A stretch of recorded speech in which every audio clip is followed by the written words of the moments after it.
Chapter 199. The formation of the Walla cavalry was still in disarray. When they saw countless great Ming cavalry rushing out of the city gates, they became even more flustered. Every single one of them turned on their horses and fled. However, their formation was already in a complete mess. How could they just run away like that? Before the great Ming cavalry could even reach them, they had already trampled over many of their own people. By the time the great Ming cavalry arrived, they were like the autumn wind sweeping away fallen leaves. They only cared about covering their heads and fleeing like rats. No one dared to fight against the great Ming cavalry. This was a one-sided battle. With the death of their general and the loss of their morale, the Walla cavalry was completely routed. In this kind of situation, how could they possibly be a match for the great Ming cavalry whose morale was at its peak? For a time, the situation on the battlefield was completely one-sided. Standing on top of the city gates of the Victory Gate, one could see the Walla cavalry being slaughtered. There were even some Walla cavalry soldiers kneeling on the ground and begging to surrender. The facts proved that there was no army that was undefeatable. As long as one used the right method, they could be defeated and surrendered. Yang Guang waved his large blade and led the charge. Just the number of Walla cavalry soldiers killed by him exceeded 7. Under his leadership, the majority of the great Ming cavalry also managed to kill a few. In the end, they were already 15 li away from the city gates. At this moment, Yang Guang suddenly remembered the words of the loyal marquis. He immediately stopped his horse and gave up on the pursuit. Instead, he turned around and began to clean up the battlefield. Hee. With the situation settled, Yang Chendong revealed a hearty smile. He was in a good mood as he waved at Hu Yan and the others. Come, let's go back to the immortal abode to eat. Let's go. Hu Yan and the others didn't show the slightest bit of fear. After seeing the brave side of their husband, the fear in their hearts had long flown beyond the highest heavens. Marquis Yang, the war isn't over yet. Sun Tong saw that Yang Chendong was about to leave and hurriedly stood in front of him with a pleading expression. Isn't today's war already over? Oh, that's right. You can also bring your subordinates to capture captives now. That's a great contribution. After we clean up the battlefield, we can report to the emperor. As for Marquis, he is a little tired and should go back and rest. When the main force of the Walla arrives, Marquis will appear. After saying this to Sun Tong, Yang Chendong and the 4 madams went back to the Victory Gate. Tiger's Mane, Beta Persei, and Xiao V's first guard team protected him as they gradually disappeared from Sun Tong's sight. Seeing Yang Chendong leave in such a carefree manner, Sun Tong felt a little regretful. He regretted that he did not seize the opportunity to associate with the loyal marquis, and regretted that he sent the information that the city gates were wide open to the emperor. Since the deed had already been done, he could only think of a way to make up for it in the future. As for now, of course, he had to lead the troops to capture the captives. Just as Yang Chendong had said, this was a great contribution. Normally, they wouldn't even encounter it, so how could they let it go now that they had encountered it? Sun Tong rushed down the tower with more than 4,000 people and rushed to the front of the Walla cavalry who were kneeling on the ground. The officers and soldiers of the 5 cities' warden's office, who originally only bullied the civilians, were now standing upright, as if they had changed into another person. After an hour, the battlefield was cleaned up, and the battle report was also summarized. In one battle, more than 2,000 enemies were killed and more than 5,000 were captured. Yang Chendong's debut finally ended with a great victory. Because Sun Tong was focused on snatching military merits, the throne room did not receive the news immediately. Zhu Qiyu and the ministers were together, waiting for the battle report with a nervous expression. From time to time, the ministers would prick up their ears to listen to the movements outside. However, everything was as usual, and they did not hear any sounds of fighting coming from the city. Since there was no movement, it was good news. The emperor and the officials waited patiently until a eunuch came to report that Deputy Chief Commander Yang Guang and Commander Sun Tong were waiting outside the hall. Zhu Qiyu hurriedly said, "Quickly invite them in." He even used the word invite. It could be seen that at this moment, Zhu Qiyu was very concerned about the development of the battle, so much so that he did not even care about losing decorum. Yang Guang and Sun Tong, who were wearing heavy armor, strode into the throne room. When they were 20 steps away from the emperor, they took the initiative to stop. Then, they half knelt on the ground and said in unison, "Great victory, we have come to offer the captives." Although it was only two people's voices, under full confidence, their voices were extremely loud and clear. This voice was like a giant hammer that struck the hearts of the emperor and the ministers. Hua! The emperor and the ministers, who were originally motionless and staring at the two people, couldn't help but tense up and then relax. After hearing the two people's reports, they were silent for a few seconds, as if they were all digesting this great victory report. How many captives were captured? What was the result of the battle? The Minister of Personnel, Wang Ji, was worthy of being an old minister. His reaction was extremely fast. While the others were still in shock, he had already asked the key question. In this battle, more than 2,000 enemies were killed, more than 5,000 captives were captured, including Walla's vanguard general, Sai Bian Wang, vanguard Guan Xining, and others. 10,000 enemies came, but only 2,000 managed to escape. Yang Guang's voice was still loud. More than 5,000 enemy captives are now outside the imperial palace. Emperor and the ministers, please go and take a look. Sun Tong was not willing to give up and reported the merit. This was also what the two of them had discussed on the way here. Since the battle was fought together, of course, the merit could not be claimed by one person. In any case, the merit was big enough, so it was not a big deal to have one more person share the burden. In this battle, our army did not have any casualties. We killed the enemy like the autumn wind sweeping away the fallen leaves. This is all because the emperor is protected by the heavens. This official congratulates the emperor. This official congratulates the emperor. When Sun Tong's words of congratulation came out, the ministers reacted at this time. They collectively kneeled on the ground and shouted loudly and excitedly. In the past, such words were said by the civil officials. The military officials only needed to focus on the battle. Usually, wasn't the reason why they were raised to be used at critical times? As for the merit or not, forget it. Even if they were military officials, it was their responsibility to win the battle. Did you not see Duke Zhangfu's example? When there was a battle, there was limitless glory. When there was no battle, there was all kinds of suspicion and jealousy from the emperor. Even a random eunuch might dare to bully you. In the end, you ended up without a corpse. Sun Tong rushed to say this sentence, not because of a whim, but because he had thought about it along the way. Why was it that when he risked his life and had the merit, only those civil officials who were good at talking would get it? He was not convinced, so he took the initiative. Sure enough, taking the initiative to say congratulations to the emperor, Sun Tong attracted a lot of good feelings from Zhu Qiyu. Good, good, very good. General Yang and General Sun have worked hard. After defeating the Walla army, you will be rewarded according to your merits. Ha ha ha, now, everyone, follow me to see the prisoners. Zhu Qiyu, who was originally nervous and clenched his hands until they turned white, could finally put down his high-hanging heart at this moment. At this moment, he was also in a good mood. Laughing loudly, he led the ministers straight to the square outside the imperial palace. On the square, there was a black mass of Walla cavalry in strange clothes kneeling on the ground. They all had their heads lowered, their faces dispirited. Some of them were even trembling slightly to show that their hearts were not calm at this moment, and were even a little scared. It was no wonder that they were so nervous. Previously, when Yang Qindong stretched out his finger at the victory gate, one by one, the Walla cavalry fell to the ground and died. Even their general, the king, died because of this. That scene shocked them so much that they still felt scared when they thought about it. The Walla, who had no culture, were very superstitious. They agreed very much with the saying that the gods had appeared.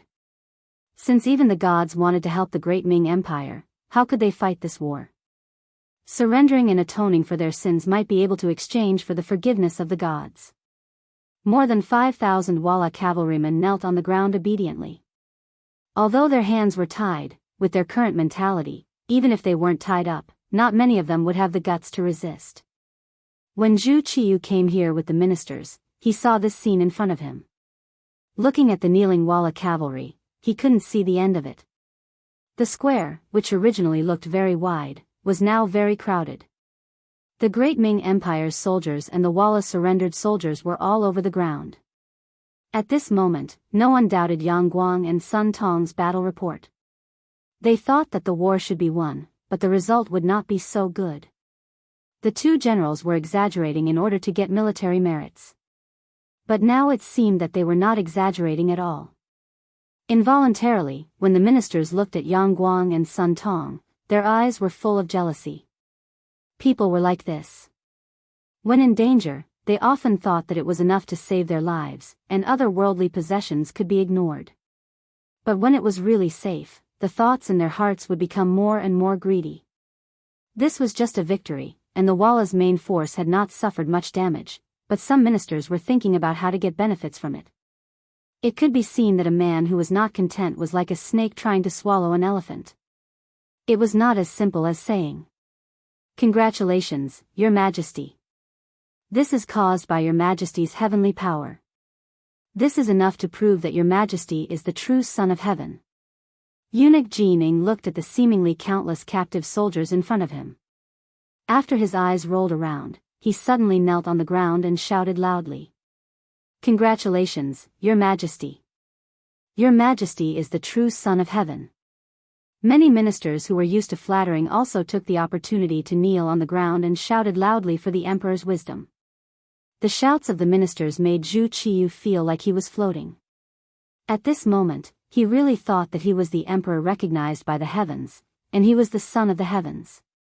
Otherwise, why was his imperial brother Zhu Qizhen defeated by Walla, and why was Shiheng also defeated by Walla, but only he won? Chapter 200. Ha ha ha, all of this is due to the assistance of all the officials. Zhu Qiyu happily distributed the credit to the other officials. For a moment, it attracted endless sounds of gratitude from the officials. However, not all of the officials were shouting that the emperor was the true Son of Heaven. For example, the Minister of Rights, Hu Shao, had always maintained a clear mind. As an old official of several dynasties, he was very clear that the emperor was only the head of the dragons. Otherwise, the court would not be able to be unified and clear. As for who would be the head, it all depended on luck and identity. Just like when Zhu Qizhen was the emperor, didn't these officials also shout that the emperor was wise and that the emperor was the true Son of Heaven? But in reality, after losing the battle, everyone instantly shut their mouths. Now, they began to praise Zhu Qiyu again. It was really unknown how thick the skin of these people was. However, in the court, there were some things that had to be done. If you were too independent, you would only be isolated by the other officials. In that case, it would really be difficult to do anything. However, even if they wanted to flatter, shouldn't they do it more gently? Zhu Qiyu had been nervously waiting in the imperial palace. What did the victory of this battle have to do with him? He was somewhat displeased, or perhaps it was because of the unfairness of his grandson-in-law. When everyone was shouting that the emperor was wise and long live the emperor, Hu Shao suddenly said, "Generals, where is the Marquis of Loyalty and Courage? Why is he not here? Did he leave the city to chase the enemy or was he injured in the battle?" Finally, someone mentioned Yang Qindong. The originally noisy scene instantly quieted down. Hu Zhao's words were like a bright slap to the face, causing many of the officials' faces to turn red. The true hero of this battle should be Yang Qindong, without a doubt. However, so much time had passed, yet no one thought of him. This was truly a bit too much. When these words came out, Zhu Qiyu's face also turned red. He clearly knew that his performance just now was a bit too much. If it wasn't for Yang Qindong, it would have been difficult to achieve such a great victory. After he knew of the great victory, he didn't think of the person with the greatest merit and instead received the congratulations of the officials. This was truly a bit too much. Fortunately, Hu Xiao gave a timely reminder. He also asked, "That's right, why is the Marquis of Loyalty and Courage not here? Why don't we see him?" Zhu Qiyu pretended to be anxious for the officials to see. This immediately attracted many of the officials' nods. They all seemed to be praising the emperor's actions towards the meritorious officials, but in reality, only they knew what was going on. Yang Guang and Sun Chendong, the Marquis of Loyalty and Courage. After all, without this person, there wouldn't be today's victory, and they wouldn't have had the chance to be in the limelight. However, it seemed to be a little late for the emperor to ask about it now. No matter how, the emperor of loyalty, Zhu Guang. Now that he was asked, the two immediately knelt on the ground and replied, "Your Majesty, the loyal Marquis wasn't injured. He only said he was tired and went back to rest." Tired? Resting? Zhu Qiyu was confused by this answer. He stood there with a face full of suspicion. Yes, he is indeed tired. The truth is like this. Sun Chendong narrated what happened on the battlefield.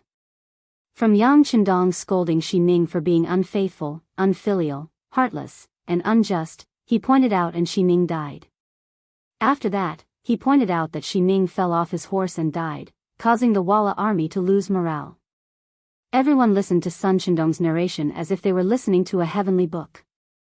For a moment, everyone's faces tightened. They didn't expect the young Marquis to have such ability. While everyone was still digesting Sun Chendong's words, Minister of War Yi Ming spoke first. "Commander Sun, do you know what you just said? The person standing in front of you is the Emperor, the Son of Heaven. How can you speak without thinking? This subject is not speaking nonsense. What I said is the truth. If you don't believe me, you can ask Commander Yang and all the soldiers who participated in the battle." Sun Chendong heard Yi Ming accuse him of lying and immediately defended himself. A small commander, who was only a 6th-grade official, dared to contradict a 2nd-grade minister of war. This naturally made Yi Ming's face turn ugly. He secretly made a note of this person and thought that if he had the chance, he would definitely teach him a lesson. His gaze fell on Yang Guang. "Vice Commander Yang, tell me, what is the truth? Of course, you don't have to be afraid of other people's threats. Just tell the truth. With this minister here, no one will dare to make things difficult for you." Yi Ming said this not to support Yang Chendong, but to guide him to refute Sun Chendong and deny the fact that the greatest contributor in this battle was Yang Chendong.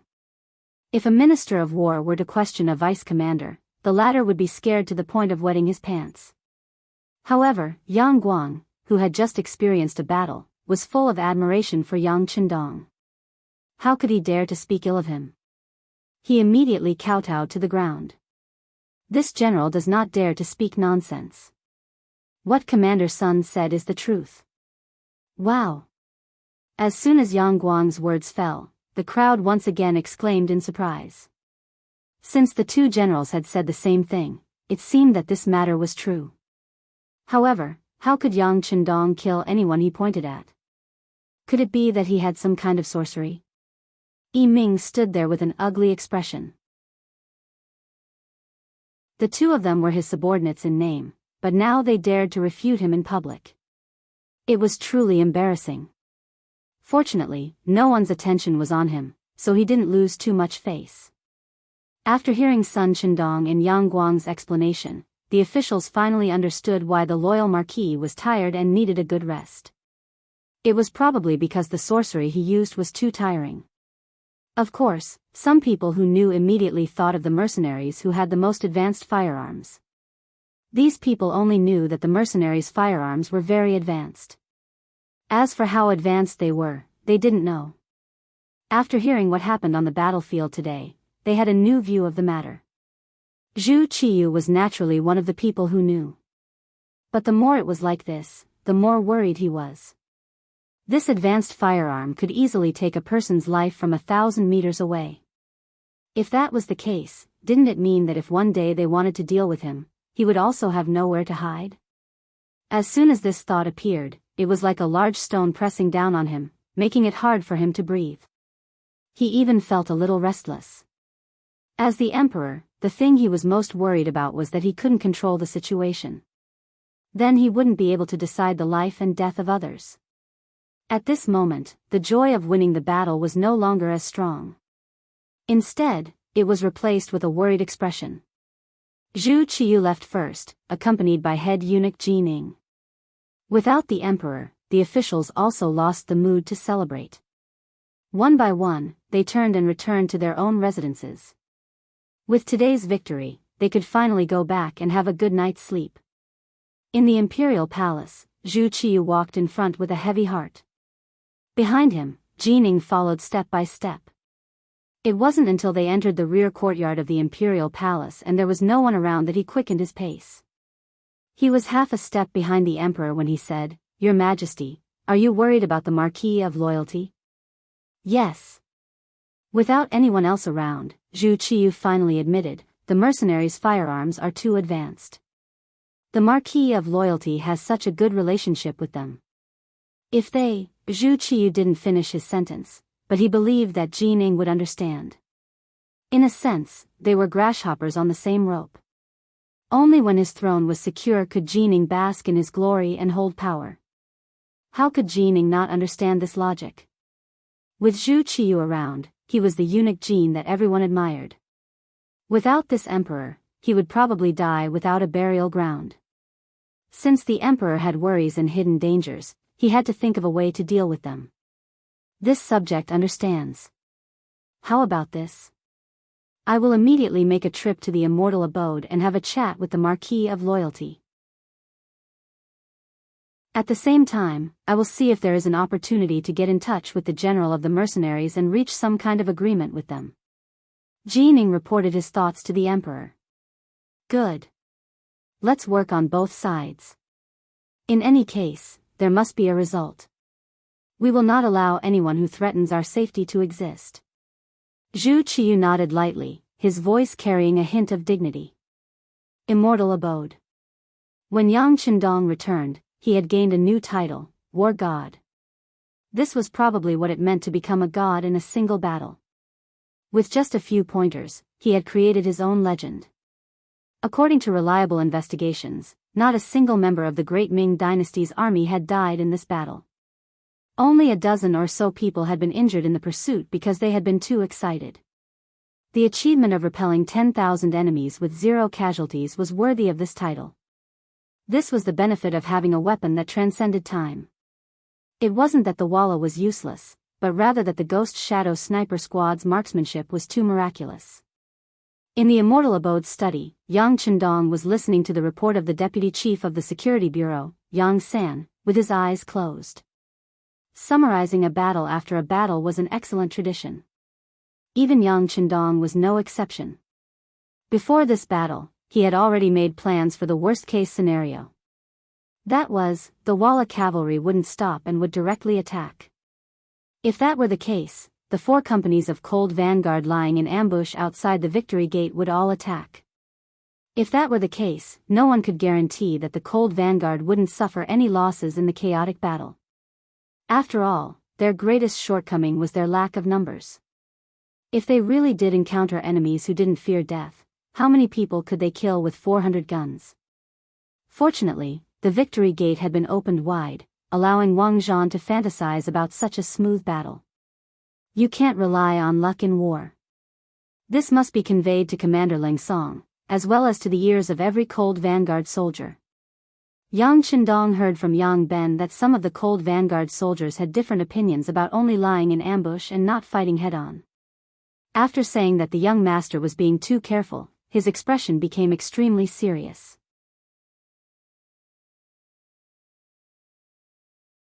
Chapter 201. Yang Qindong didn't blame them for having such thoughts and complaints.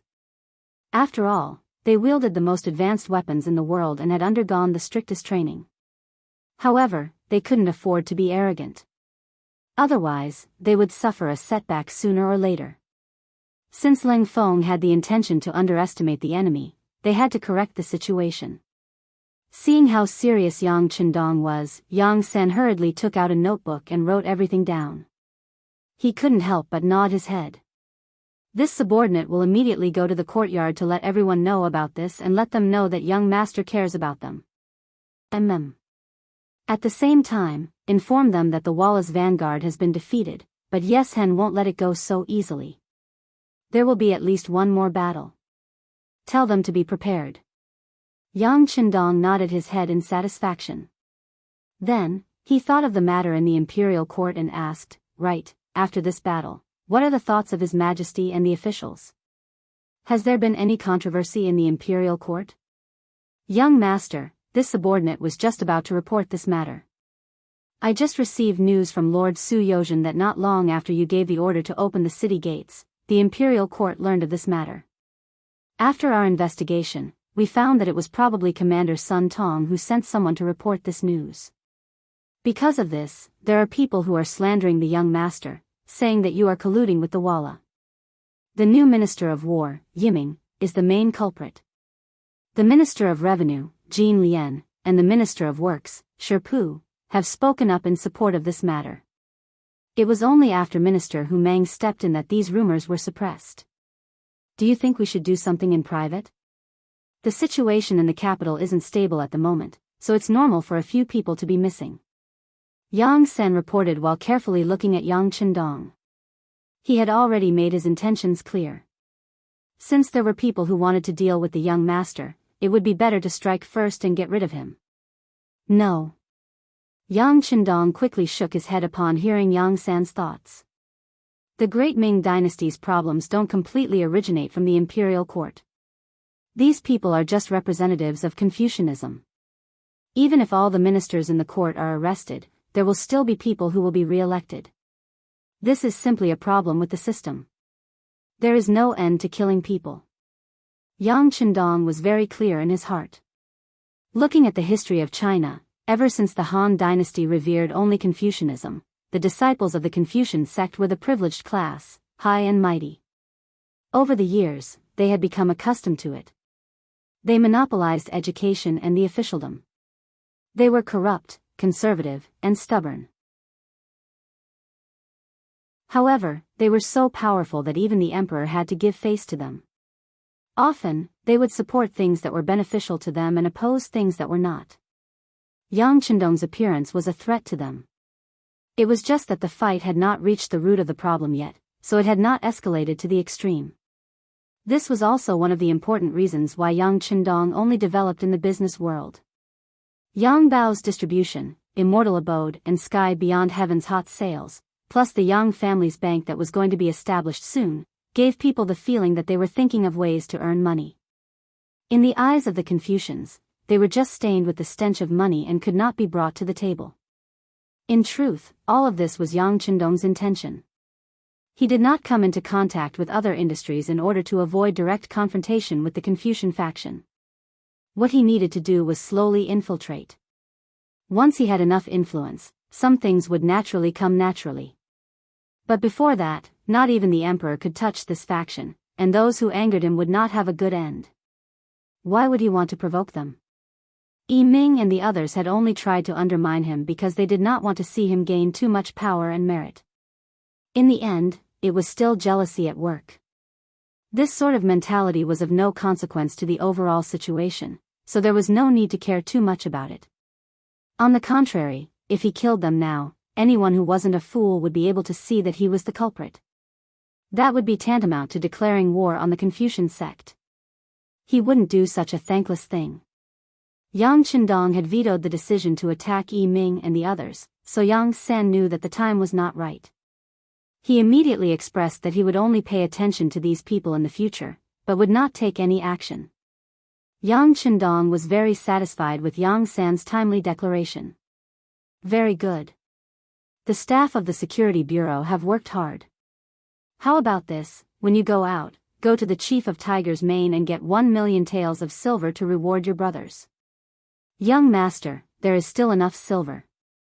Yang San waved his hand, wanting to refuse. In fact, the Security Bureau had never lacked silver. All of this was because Yang Qindong had said that if they wanted to establish an excellent intelligence system, they had to be willing to spend silver. Thus, a steady stream of silver flowed into the Security Bureau. With enough silver, it was much easier to do things with half the effort. Just this treatment alone had attracted the envy and jealousy of many people in the Yang family. However, this matter was requested by Yang Chendong, so even if others had some thoughts, they did not dare to say anything publicly.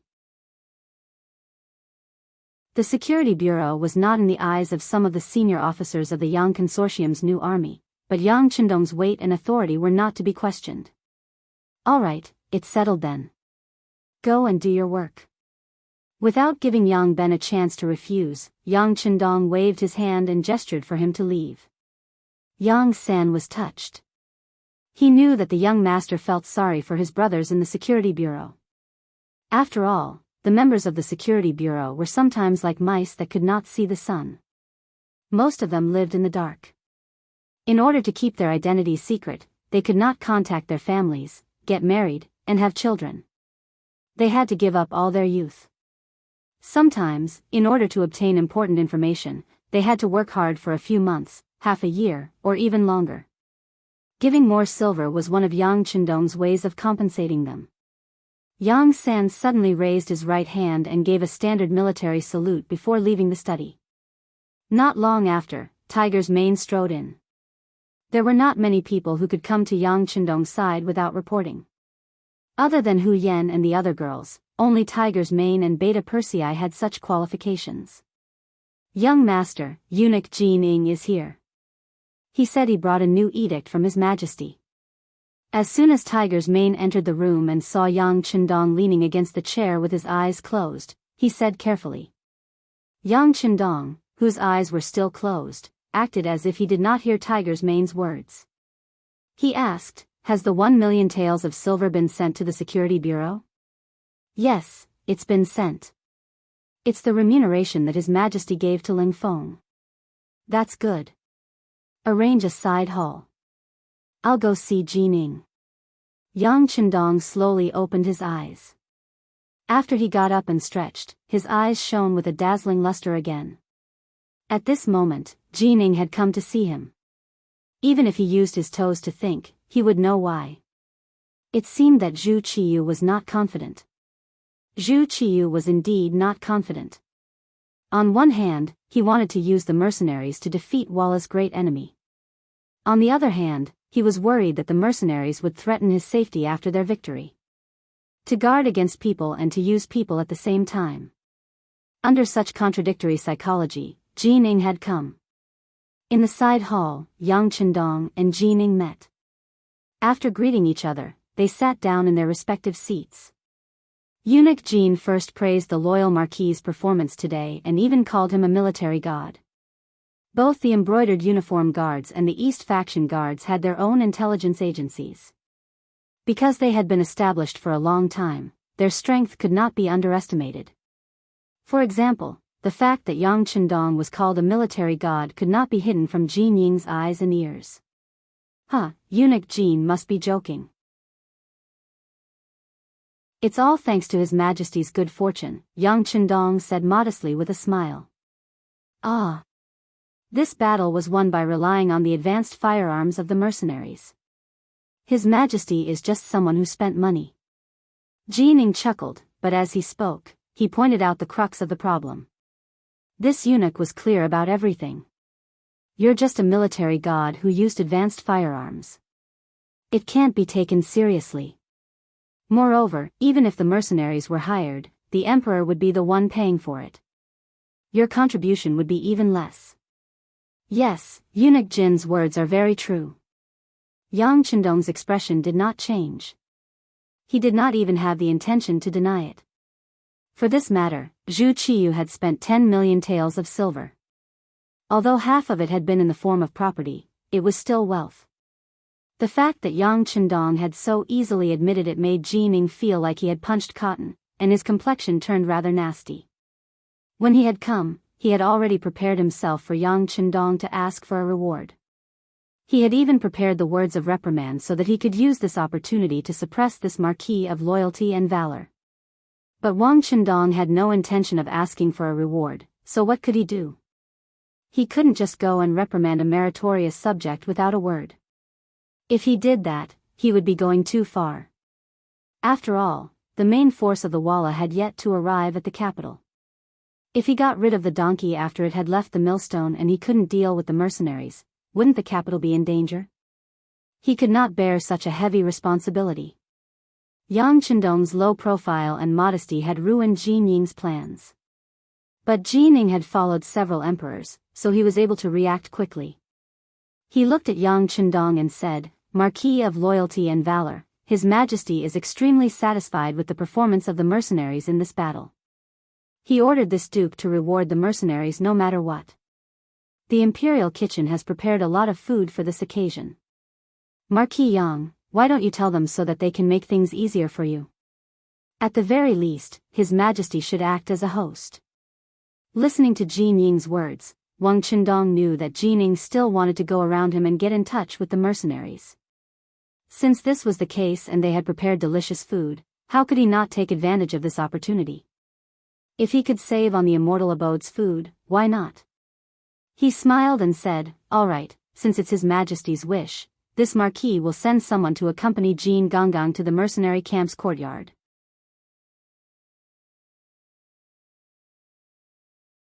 Chapter 202. Yang Chendong was so cooperative. Not only did he agree, but he also did not go personally. This greatly exceeded Jianying's expectations. He had originally thought that even if he agreed, he would go along and reap the benefits. Of course, Yang Chendong would not go with them. This was what Jianing wanted to see. He did not stand on ceremony. "In that case, I'll have to trouble you, Duke of Loyalty."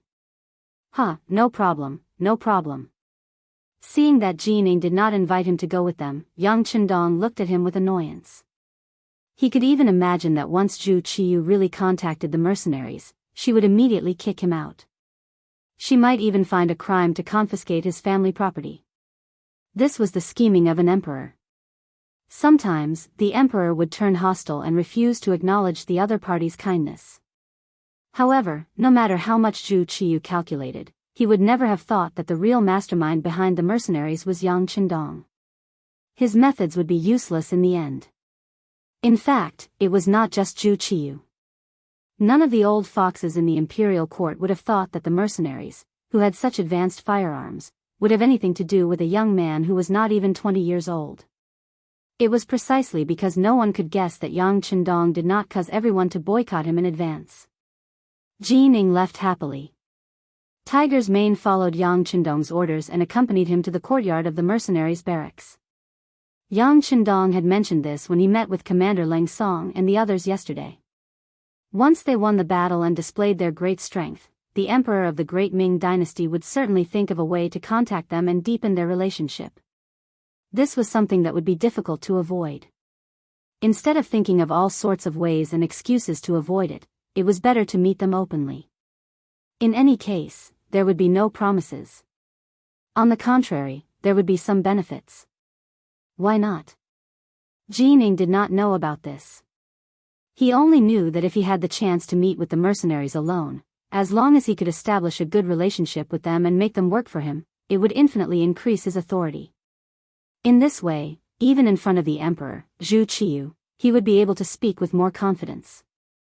Led by Tiger's Man, Jianing brought a group of embroidered uniform guards and a young eunuch from the palace to the courtyard of the mercenaries' military camp. With Yang Chendong's previous instructions, the group naturally entered without a hitch. Here, Jianing met the leader of the mercenaries for the first time, Leng Song, whom the soldiers addressed as commander. Although she didn't know what the commander's official title was, seeing how respectful the others were towards Leng Song, Jianying's intuition told her that there would only be benefits and no harm in getting closer to this person. Immediately, his face bloomed like a flower as he quickly stepped forward and took the initiative to greet Leng Song. Aya, Commander Leng is indeed a man of striking appearance. You are young and promising. You truly make me envious. As soon as he arrived in front of Leng Song, he listened to everything that was good. Leng Song, who had long been prepared and had a certain understanding of eunuchs, said with a straight face, "Are you the leader of the eunuchs by the great Ming Emperor's side? Very good, since the items have been delivered, you may leave." Leng Song's expression was so resolute and cold that Jin Ying's expression changed after hearing it. What kind of person was he? He was Zhu Qiyu's favorite. To put it bluntly, if he didn't like anyone now, he only needed to say a word in front of Dai Zong. Even if that person didn't die, they would lose a layer of skin. Other people couldn't wait to curry favor with him. Who would dare to speak to him in such a tone? However, Leng Song had done so, and yet he still didn't have the slightest bit of temper. He didn't dare to show Leng Song any displeasure, and he didn't even dare to say a single harsh word. This made Jin Ying's heart tighten. However, he was someone who was used to being a eunuch. He had suffered many grievances, so the speed at which he stabilized his state of mind was still very fast. After adjusting his state of mind, he looked at Leng Song and said with the same smile, "Commander Leng, I am here on behalf of the great Ming Emperor to thank you all. Sending these foods is merely a small token of our sincerity. My emperor's intention is for me to come and see if there is anything lacking here. If you have any requests, feel free to ask." Jin Ying appeared to be very heroic. As long as they could rope in mercenaries, they felt that paying a certain price was necessary and worth it. Jin Ying even had a bold idea, and that was to use mercenaries to deal with Zhu Qianxia's sect and complete the great matter of the great Ming Dynasty's unification. Leng Song silently looked at Jin Ying. The sixth young master was truly a godly person. 2 days ago, he had already guessed that after winning the battle, Zhu Qianxia's sect would spend money to rope him in. Wasn't this happening now? Since such a good thing had been delivered to him, how could he not accept it? Leng Song, who had been very cold, suddenly smiled. In Jin Ying's eyes, this smile was like 100 flowers blooming. It actually made him feel as if his heart was bursting with joy. Eunuch Jin is too polite. Since this is the case, how much can the great Ming Emperor give us if we lack copper and iron? He actually made a request. Jin Ying was overjoyed. He knew that this was very likely a way to strengthen the bond between him and the mercenaries. Not to mention copper and iron, as long as the great Ming dynasty had it, they probably wouldn't be stingy in the slightest. Well said, well said. The mercenaries have helped us defend against foreign enemies, so you are our best friends. Whatever you need, we will find a way to satisfy you. Since Jin Ying had agreed so readily, Leng Song naturally had to express his gratitude. He laughed heartily and invited the other party into the depths of the barracks. On the surface, the relationship between the two sides seemed to be quickly warming up. Jin Ying and Leng Song took this opportunity to get to know each other better, and reached a certain consensus. When he left, Jin Ying's face was filled with excitement, as if an old tree had just bloomed. When the other junior eunuchs saw this, they felt an inexplicable sense of fear.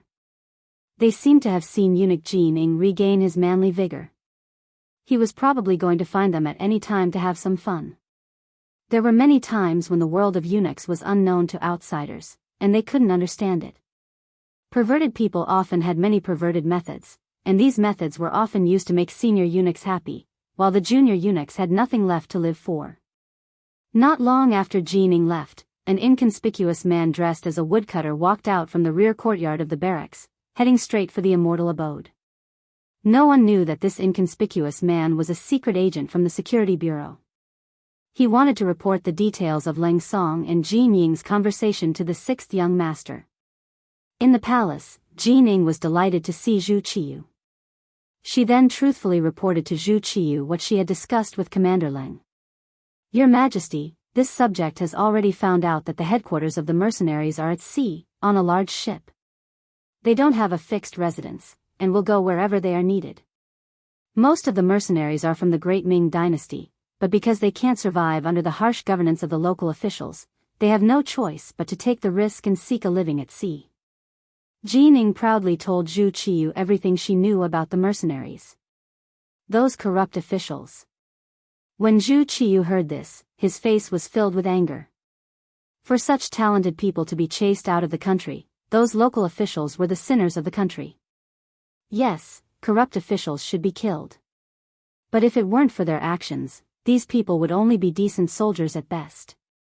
Without advanced firearms, they would be no different from the ordinary soldiers of the Great Ming Dynasty. Through her understanding of Zhu Qiyu over the past few days, Jining had more or less seen through him. This emperor was the type who had great ambitions. He truly wanted to become a famous ruler and strengthen the Great Ming Dynasty. However, some things couldn't be changed by one's will. If he truly wanted to revive the Great Ming Dynasty, there were still too many things that needed to be done.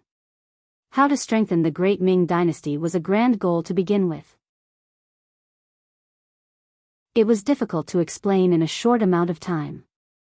Jining wanted to talk about the problem at hand, so Gu Qing continued, "Your Majesty, it's because of the advanced firearms that these mercenaries possess undefeatable battle prowess." From chatting with Commander Leng Song, this subject found out that it was because the loyal Marquis had unintentionally made a business deal with them that he gained their basic trust. For example, most of the goods sold in heavens beyond heaven were provided by the mercenaries. After Yang Chendong obtained them, he sold them at a high price to the merchants and commoners of the Great Ming Dynasty. Speaking of which, he's the blood-sucking one of the most corrupt officials. That's right. Although the loyal Marquis is young, his ambitions aren't small. This person isn't easy to get along with. If there's an opportunity in the future, we have to think of a way to get rid of him. Zhu Qiyu nodded in agreement. Ever since he ascended the throne, Yang Chendong had been demanding things from him. He didn't behave like a subject should.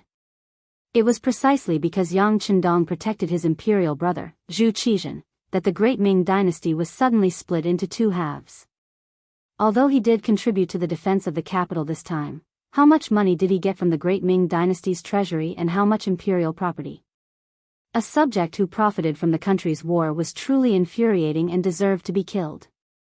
If it weren't for the fact that the defense of the capital was imminent, in a fit of anger, he might have already issued a decree to kill Yang Chendong. Seeing that the emperor was full of loathing for the loyal Marquis, Jiningnai felt a burst of joy in his heart. This was exactly what he wanted. Yang Chendong's wealth and influence were simply too tempting. If he could get rid of this person, the profits would definitely not be small. Most importantly, if he got rid of this person, he would be able to privately contact the mercenaries and become the link and bridge between them and the Great Ming Dynasty's commerce. At that time, would he still have to worry about a steady flow of money? Yes, Your Majesty is right. However, these are all trivial matters at the moment. How to maintain a close relationship with the mercenaries is the most important thing. This subject thinks like this. First, we need to get closer to each other so that they won't have any ideas about us. Second, we need to make them work for us. With their support and assistance, it won't be difficult to drive away Walla or defeating Zone. We can even buy a large number of advanced firearms from them. It won't be impossible for us to expand our territory and strengthen our Great Ming.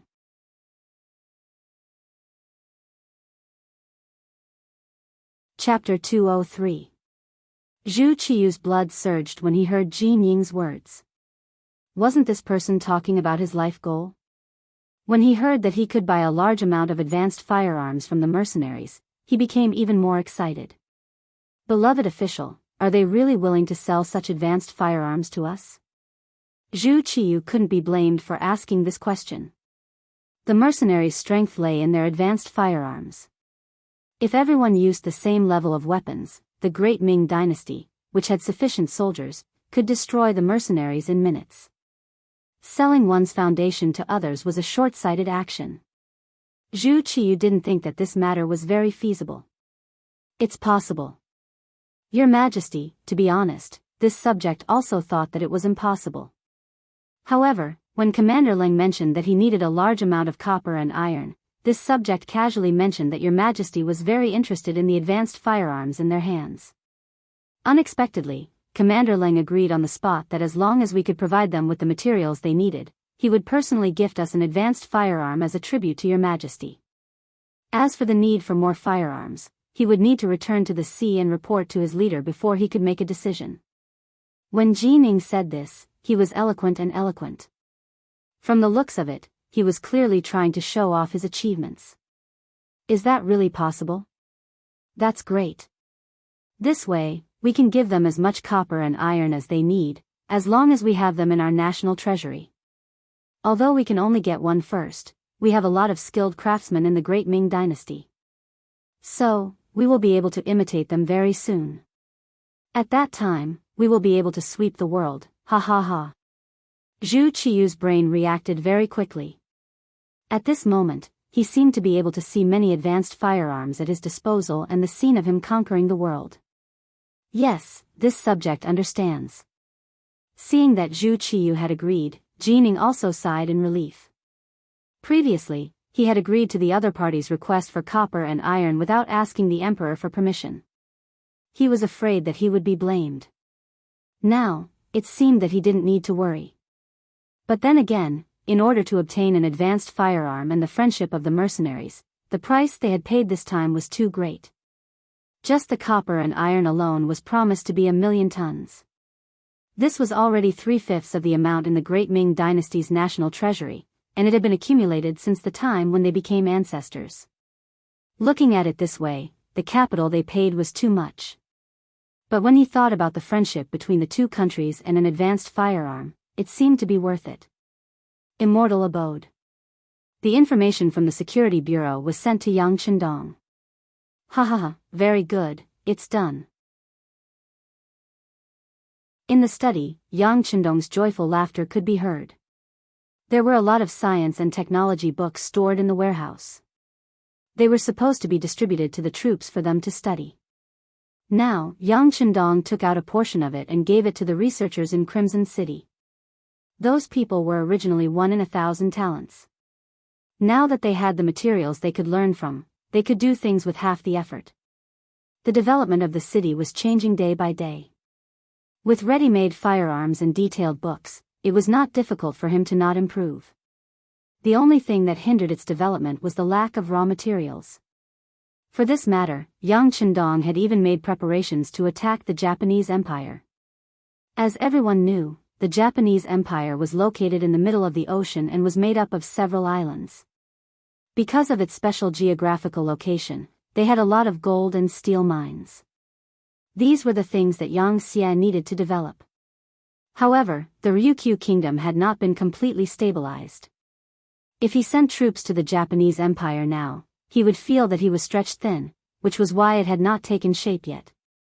In the end, there was too little time, and the number of troops in Yang Xia's army was too small.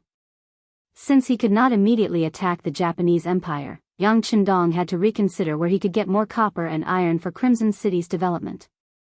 After thinking about it, his target was still the Great Ming Dynasty. He wondered if he could use Zhu Qiyu's eagerness to make a fuss. Leng Song did not disappoint. After negotiating with Jining, he managed to get 1,000,000 tons of copper and iron.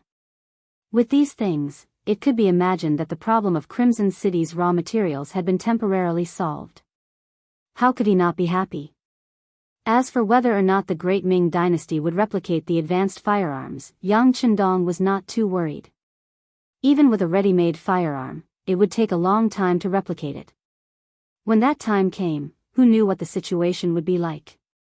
Who knew? Who knew? Without the corresponding books and guidance of others, who knew how long it would take to create a new firearm just by relying on a finished product? Who knew how many detours there would be? As for what could be done with this advanced firearm, without the corresponding bullets, it was just a decoration and could not threaten anyone. The important thing was that he had obtained 1,000,000 tons of copper and iron. Moreover, Zhu Qiyu had personally agreed to it. Even if it was shipped out of the capital to the sea, it would still be justified. Just as he was thinking about how Jining had helped him greatly, more intelligence from the Security Bureau arrived. It was an intelligence report on the Walla's army. It had to be said that the Walla cavalry was truly an elite force. Not only did they charge quickly, they also fled quickly. It had not been long since the battle in the morning, but their deserters had already retreated 300 li and found the main force of the Walla's army. According to the intelligence report, the Walla's army only had 60,000 soldiers, but it was said to be 200,000. After reorganizing the vanguard that had escaped, they were rapidly marching toward the capital. Of the 50,000 soldiers, there were 40,000 cavalry and 10,000 infantry. It had to be said that the steppe truly was rich in healthy horses. In this aspect, the great Ming dynasty could not compare. In the absence of modern chariots, Yang Chendong was also considering building a cavalry team. He had even prepared a candidate. It was a young man named Windchaser. This person had lived on the steppe since he was young and was extremely familiar with horses. Even more amazing was that he even understood horse language and could communicate with healthy horses in an extremely short amount of time. With such talent, he should have been able to do well on the steppe. However, fate played a little joke on him. Because his mother was quite beautiful, the leader of the local tribe took a fancy to her. First, he killed his father, then he took his mother by force, forcing his staunch mother to die on the spot. At the time, Zhui Feng was only 12 years old. In a fit of rage, he killed the leader and took revenge for his parents. Then, he rode a healthy horse and fled to the Central Plains. After fleeing for 6 years, he coincidentally joined the Yang Xie's new army. A while ago, Zhui Feng had already passed the strict test of the Cold Front and was approved by the commander, Ling Song, to bring the 9 Cold Front members back to the steppe. He used his status as the squad leader to gather information and secretly accumulate strength. The matter of Zhui Feng only flashed through his mind. The main force of the Walla was already here. How to deal with them was the problem that Yang Chendong needed to consider. With the death of the vanguard army's Journal King, he was afraid that they would not listen to his orders to set up a formation in front of the city and wait for his roll call. It was very likely that when the city gates opened, they would all rush into the city. If that was the case, it would be difficult to control the situation with just the 400 Cold Front members. Therefore, not letting the enemy enter the city was a prerequisite. Defending the city did not satisfy Yang Chendong. He needed to attack and not passively defend. The Great Ming dynasty could not allow the Mongol tribes to bully them. If they could only defend when they were at their doorstep, this was definitely a disgrace. Take the initiative to attack and kill our way out. This thought quickly flashed through Yang Chendong's mind. He got up and went next door. There, Tiger's Mane and the others had already set up a reconstruction sand table based on the information from the Security Bureau. Striding in front of the sand table, Yang Chendong's gaze swept across the table. One plan after another was quickly formed or rejected. Gradually, the battle plan became more and more mature. Walla Army Camp. After attacking for an entire night, it could be said that the men and horses were tired.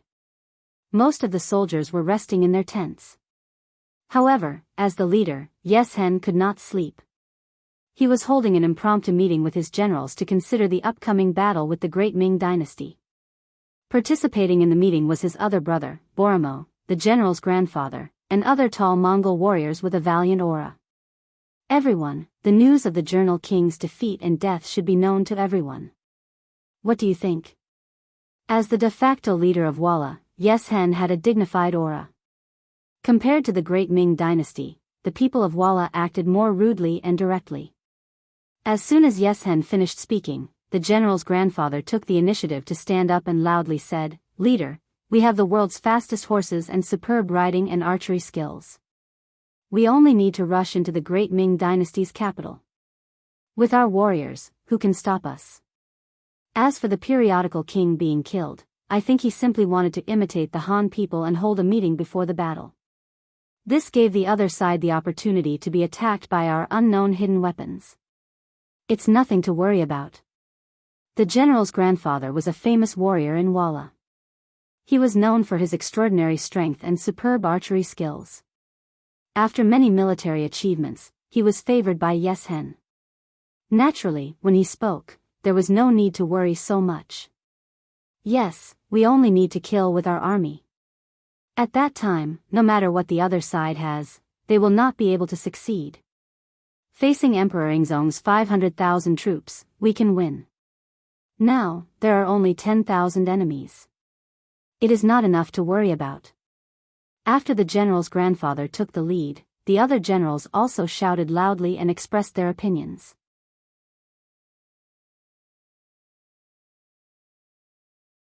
Chapter 204. These generals were mostly brave warriors. Perhaps they wouldn't have any problems fighting on the battlefield, but when it came to strategizing, they were far too lacking. Yes Hen lightly shook his head. He wasn't as straightforward as the other Mongolians. Instead, he was a cunning Walla leader, as cunning as a rabbit. During the Battle of the Tumu Fortress, it was because of his cautiousness and caution that they were able to achieve a great victory. Since the periodical king had already been defeated and even died, he naturally wouldn't recklessly advance. He wasn't very satisfied with the words of these martial artists. Instead, he turned his gaze to his younger brother, Borromeo. Borromeo and the periodical king were both Yeshen's younger brothers. However, their personalities were completely different. The latter was fond of grandiose achievements and liked to take everything for granted. However, he was a man of few words and usually gave off a gloomy feeling. It wasn't that Borromeo wasn't good at talking. On the contrary, he was a person who planned before taking action. He was used to observing others and then making the most correct decision based on everyone's performance. However, those who were good at observing others generally had very accurate intuition. When he felt Yeshen's gaze on him, his expression became serious. Elder brother, this subject brother also thinks that General Nigong and the others are right. Our current advantage is that we have a strong army. As long as we take a steady approach, taking down the Great Ming's capital will be just around the corner. How do we take a steady approach? Yes Hen, who valued his younger brother's opinion very much, asked. In the words of the Han people, it's called step by step. Obviously, Borromeo had already thought of a countermeasure. When his elder brother asked, he gave the answer without hesitation. Step by step. Yes Hen was very interested in this idea. Tell me in detail. Yes. In fact, the method is very simple. In order to prevent the Great Ming's defeat from happening to us, we can take a divided approach. That is, one army will be at the front, one army in the middle, and one army will be at the back. This way, no matter which army is attacked, we can look after each other and support each other. If we don't encounter any attacks along the way, we will enter the Great Ming Dynasty's capital in batches. Remember, don't learn from the king of magazines. Don't stop, just focus on attacking. If there's really a problem, just turn around and retreat. The army behind you will naturally support you. Not bad, not bad. Yes Hen nodded in agreement when he heard Borromeo's opinion. By dividing the army into 3 groups, it was guaranteed that no matter what went wrong, Walla's main force would still be there, and the army would not be completely wiped out. Yes Hen laughed heartily when he realized the benefits of the art of war. Alright, we'll do as you say. How about this? General Nigong will take 10,000 men as the vanguard, that child Borromeo will take 20,000 men as the center, and this chief will bring up the rear to ensure everyone's safety. Yes. After receiving the order, the generals placed their right hands in front of their chests and saluted Yes Hen. There was a change in the strategy. The Walla army that was supposed to arrive at the capital at dusk on the second day did not arrive as scheduled. On the contrary, the security bureau personnel sent out ran until 3 horses died and sent back important news. The Walla army was actually advancing toward the capital in 3 groups. In the mercenary compound, Yang Chendong, Commander Leng Song, and the others were waiting for news from the front lines. This time, the main force of the Walla army was coming. It would be very difficult to use the previous method of naming to deal with them. This time, it would be a hard battle of saber against saber, spear against spear. Emperor Zhu Qiyu had already sent people to inquire about the situation more than once. Even eunuch Jining had taken the initiative to come once. Because of Yang Chendong's presence, he left after a brief exchange of greetings. Leng Song had told him before that it was best not to let the loyalty marquis know about their deal. Otherwise, based on the fact that this person had an extremely good relationship with the leader of the mercenaries, it was very likely that he would interfere and ruin the plan. Of course, this was Yang Chendong's idea. Even his cooperation with Zhu Qiyu had to be as mysterious as possible. In his view, the more mysterious something was, the more people would believe it was real and would not be suspicious. As expected, Jining listened to Leng Song's words. When he saw Yang Chendong here, he took the initiative to leave. Before leaving, he gave Leng Song a look that only the two of them could understand. Yang Chendong had seen this out of the corner of his eye, but he still pretended not to see it. While everyone was waiting, the Security Bureau finally sent back news. When they learned that the Walla army had not gathered together and had instead divided into 3 groups, Yang Chendong wanted to throw his head back and laugh. Previously, he had been worried that the Tile army would launch a collective attack. If that was the case, with the 10,000 Great Ming soldiers under his command and the 400 Cold Vanguard soldiers, it would truly be difficult to ensure the safety of the 12 gates of the capital. As for going out to look for opportunities, the difference in numbers was too great. It was difficult to say whether they could protect themselves and annihilate the enemy. Since he was leading the army into battle, if he only wanted to win, his expectations were too low. What Yang Chendong wanted was a complete victory. He wanted to obtain the greatest victory with the least losses. It was indeed very difficult to achieve this. However, now that the Walla had taken the initiative to divide their forces, the situation was completely different. After dividing their forces, the Walla's advantage in numbers was gone. Yang Chendong could fight according to his plans. He strode to the sand table and looked at the 3-dimensional map that was almost engraved in his mind twice with his bright eyes. He suddenly pointed at a place called Willow Town and said, "It's here. Let's encircle the enemy and attack the reinforcements." Encircle the enemy and attack the reinforcements? Leng Song and the others were all excited when they heard this. Their eyes flashed. Yang Chendong had once introduced encircling the enemy and attacking the reinforcements in the tactical learning class. This was an effective method to annihilate the enemy. It would only be used when the enemy's numbers exceeded a certain level. When everyone was still thinking about the essence of encircling the enemy and attacking the reinforcements, Yang Chendong took a pointer and pointed at the sand table and said, "Everyone look, this place is called Willow Town. The local people call it Willow Ditch. There is only one main road in the town that runs from east to west. The north and south sides are filled with huge ditches. There was a heavy rain a while ago, so there should be a lot of water in the ditches. Immediately send people there. If the ditches in the north and south are filled, immediately inform the people there to evacuate." With a resolute voice, Yang Chendong gave the military order. At the same time, Tiger's Mane had already walked out of the meeting room and arranged for fast horses to investigate the situation in Willow Town. "When the scouts come back with the specific information, we will hold a meeting overnight and then make preparations overnight. We have less than 24 hours to prepare. I hope everyone will be alert." Yang Chendong's gaze swept across Leng Song, Xiaofeng, Ting Shan, Wu Sheng, and the others. Yes. Everyone's bodies quickly tensed up and stood at attention. At the same time, their eyes lit up. Generals were never afraid of war. Although they also hoped for world peace, their mission made them never shrink back when war came.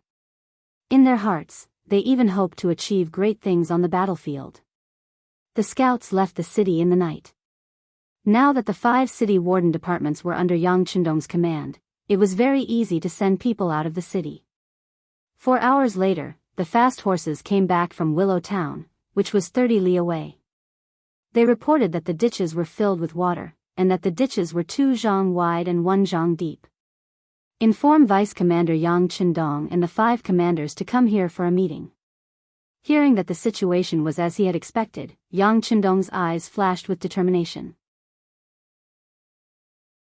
Not long after the order was given, Yang Guang's group of 6 arrived at the mercenaries' courtyard. This was the first time they had walked in here, so they were a bit nervous. After all, to the outside world, this army was too mysterious. It was so mysterious that even they did not know much about it. The dark night added a bit of mystery to the courtyard. The 6 people followed the torches that led them to the meeting room, so they did not see their surroundings clearly. When they entered the brightly lit meeting room, the 6 people lost their ability to observe their surroundings. All of this was because Yang Chendong, dressed in green, was standing in front of them. Ever since the previous time when he completely defeated Walla's vanguard, Yang Chendong had the title of War God. He enjoyed a very high status and influence in the army. After this matter, Tao Jin, Yang Jia, Mao Fusho, and Gao Li all regretted it. They originally thought that with a war on the horizon, staying in the capital to maintain law and order was a very safe job. If the situation turned bad, they could immediately escape from the capital. But who would have thought that the defeated Great Ming army would be able to display such power in the hands of the loyal marquis? This was great. They had defeated the enemy effortlessly and obtained military merits, but they didn't get any credit at all. Their hearts were extremely unbalanced, so they made up their minds that they would participate in the next war no matter what. When they saw Yang Chendong, a feeling of respect naturally flowed out from the bottom of their hearts. You're all here. Looking at Yang Guang's group of 6, Yang Chendong nodded slightly. His gaze then landed on Tao Jin's group of 4 as he asked, "Everyone, the battle is imminent. It's better if you each lead some men to guard the city and maintain law and order." No. When Tao Jin's group of 4 heard that they were going to be excluded again, how could they be willing? They immediately shook their heads like a rattle drum, and their faces instantly became very ugly. "Oh. So you're saying that you want to participate in the war?" Yang Chendong asked with a surprised expression. In fact, this result was already within his expectations. Since there were benefits, who would stand by and do nothing?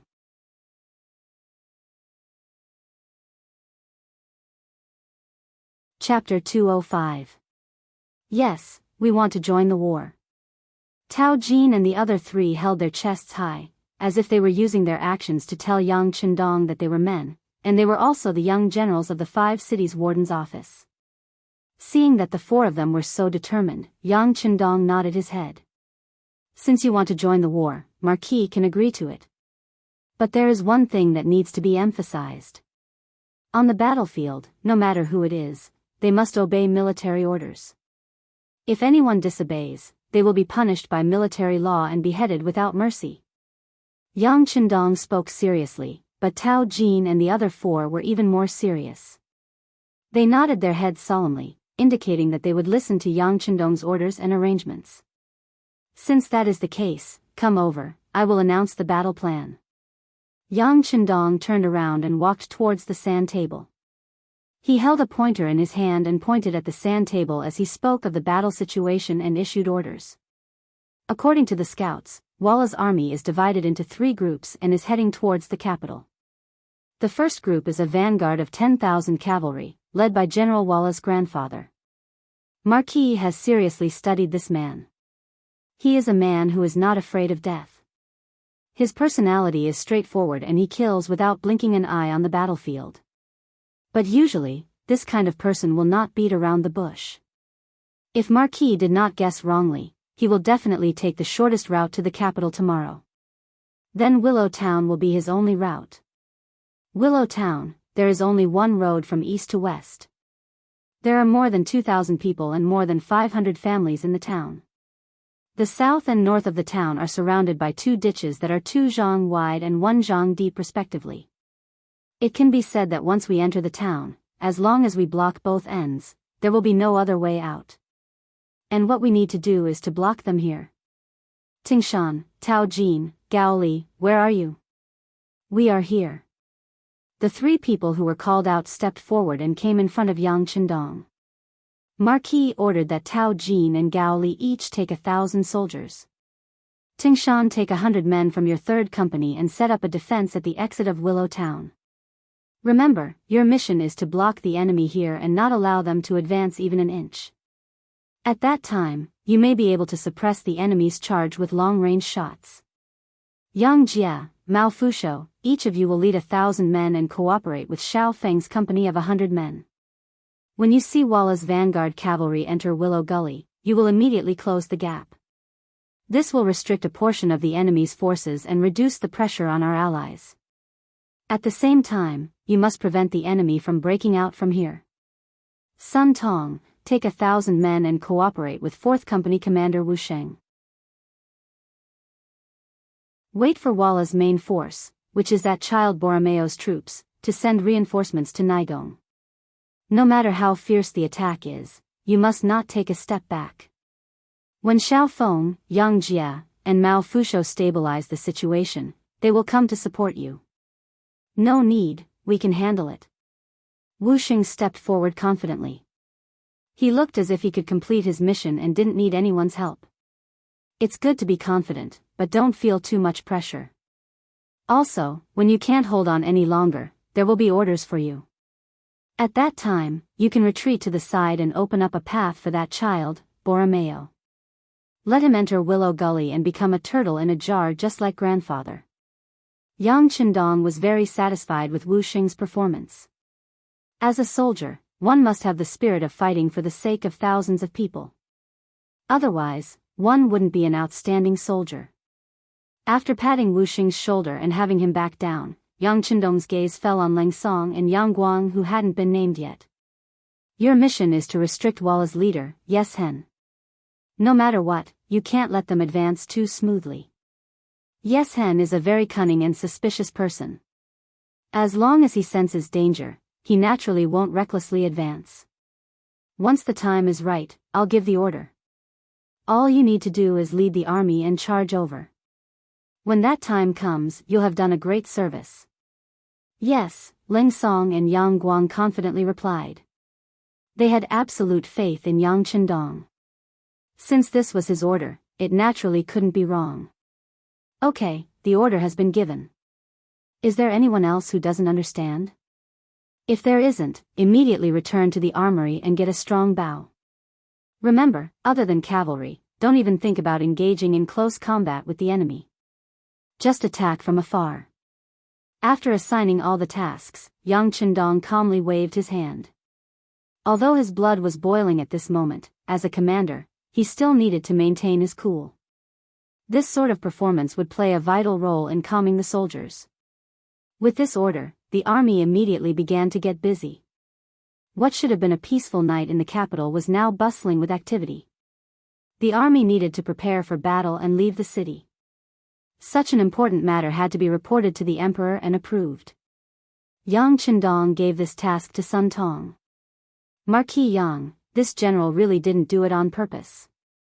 When eunuch Jin sent someone to find me, I truly had no other choice.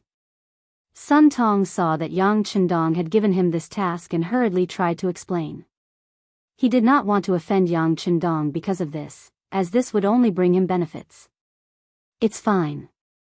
Marquis knows of your difficulties and can understand. There's no need to think too much about it.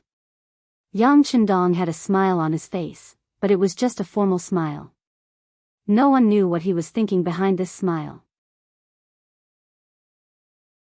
No, Marquis Yang, this general truly admires you.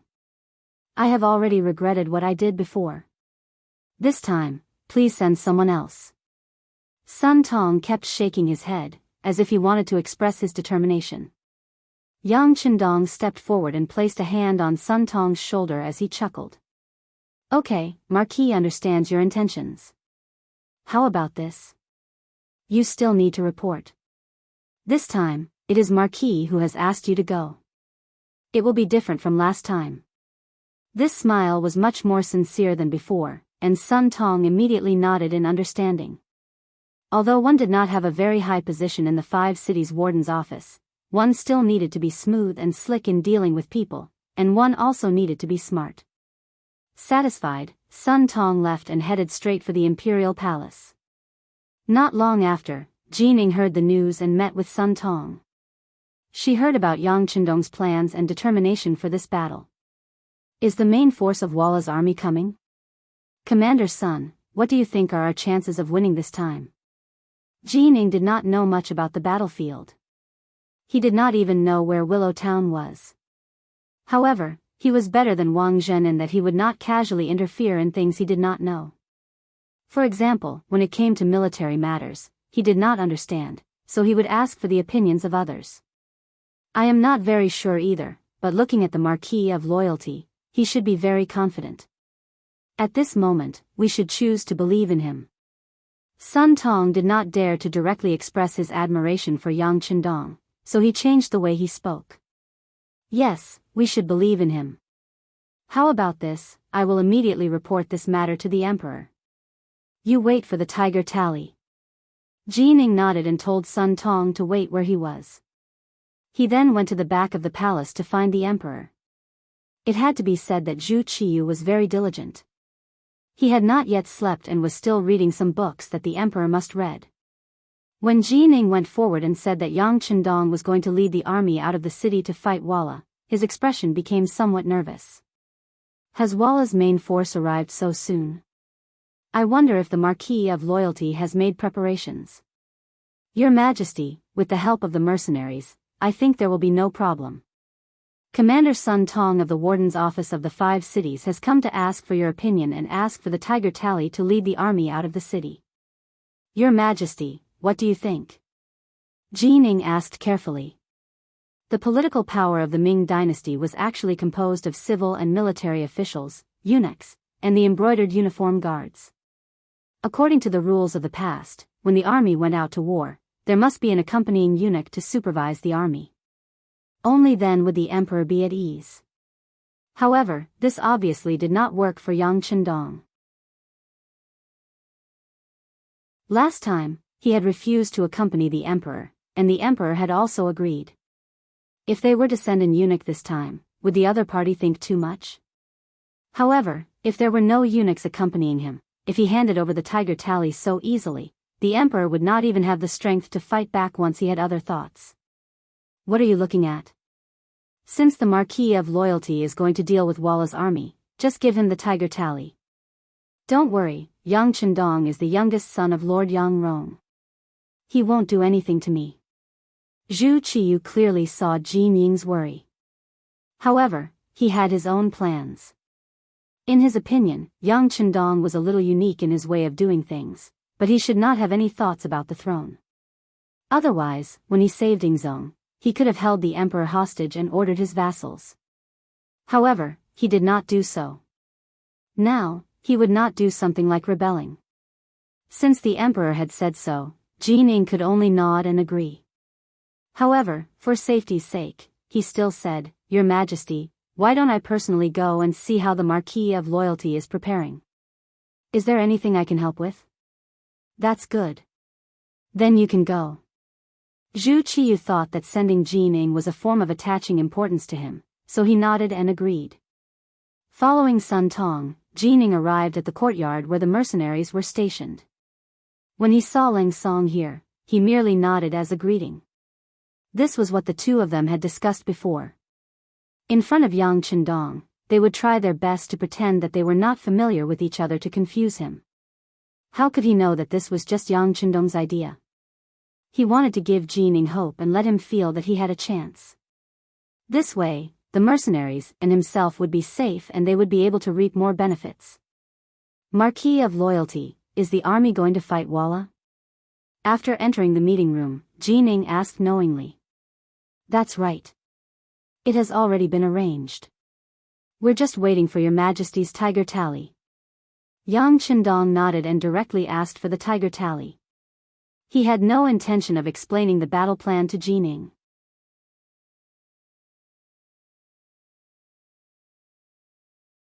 Chapter 206. It was one thing for Yang Chendong to not have eunuchs as supervisors when he led troops into battle, but he couldn't even be bothered to explain the battle plan. This made Jining's expression turn ugly. Duke of Loyalty, how are we going to deal with the Walla this time? Do you have a chance of winning? Jining kept asking for the battle plan. Although it was no longer a secret, Jining had the right to know. If he knew, it was the same as the emperor knowing.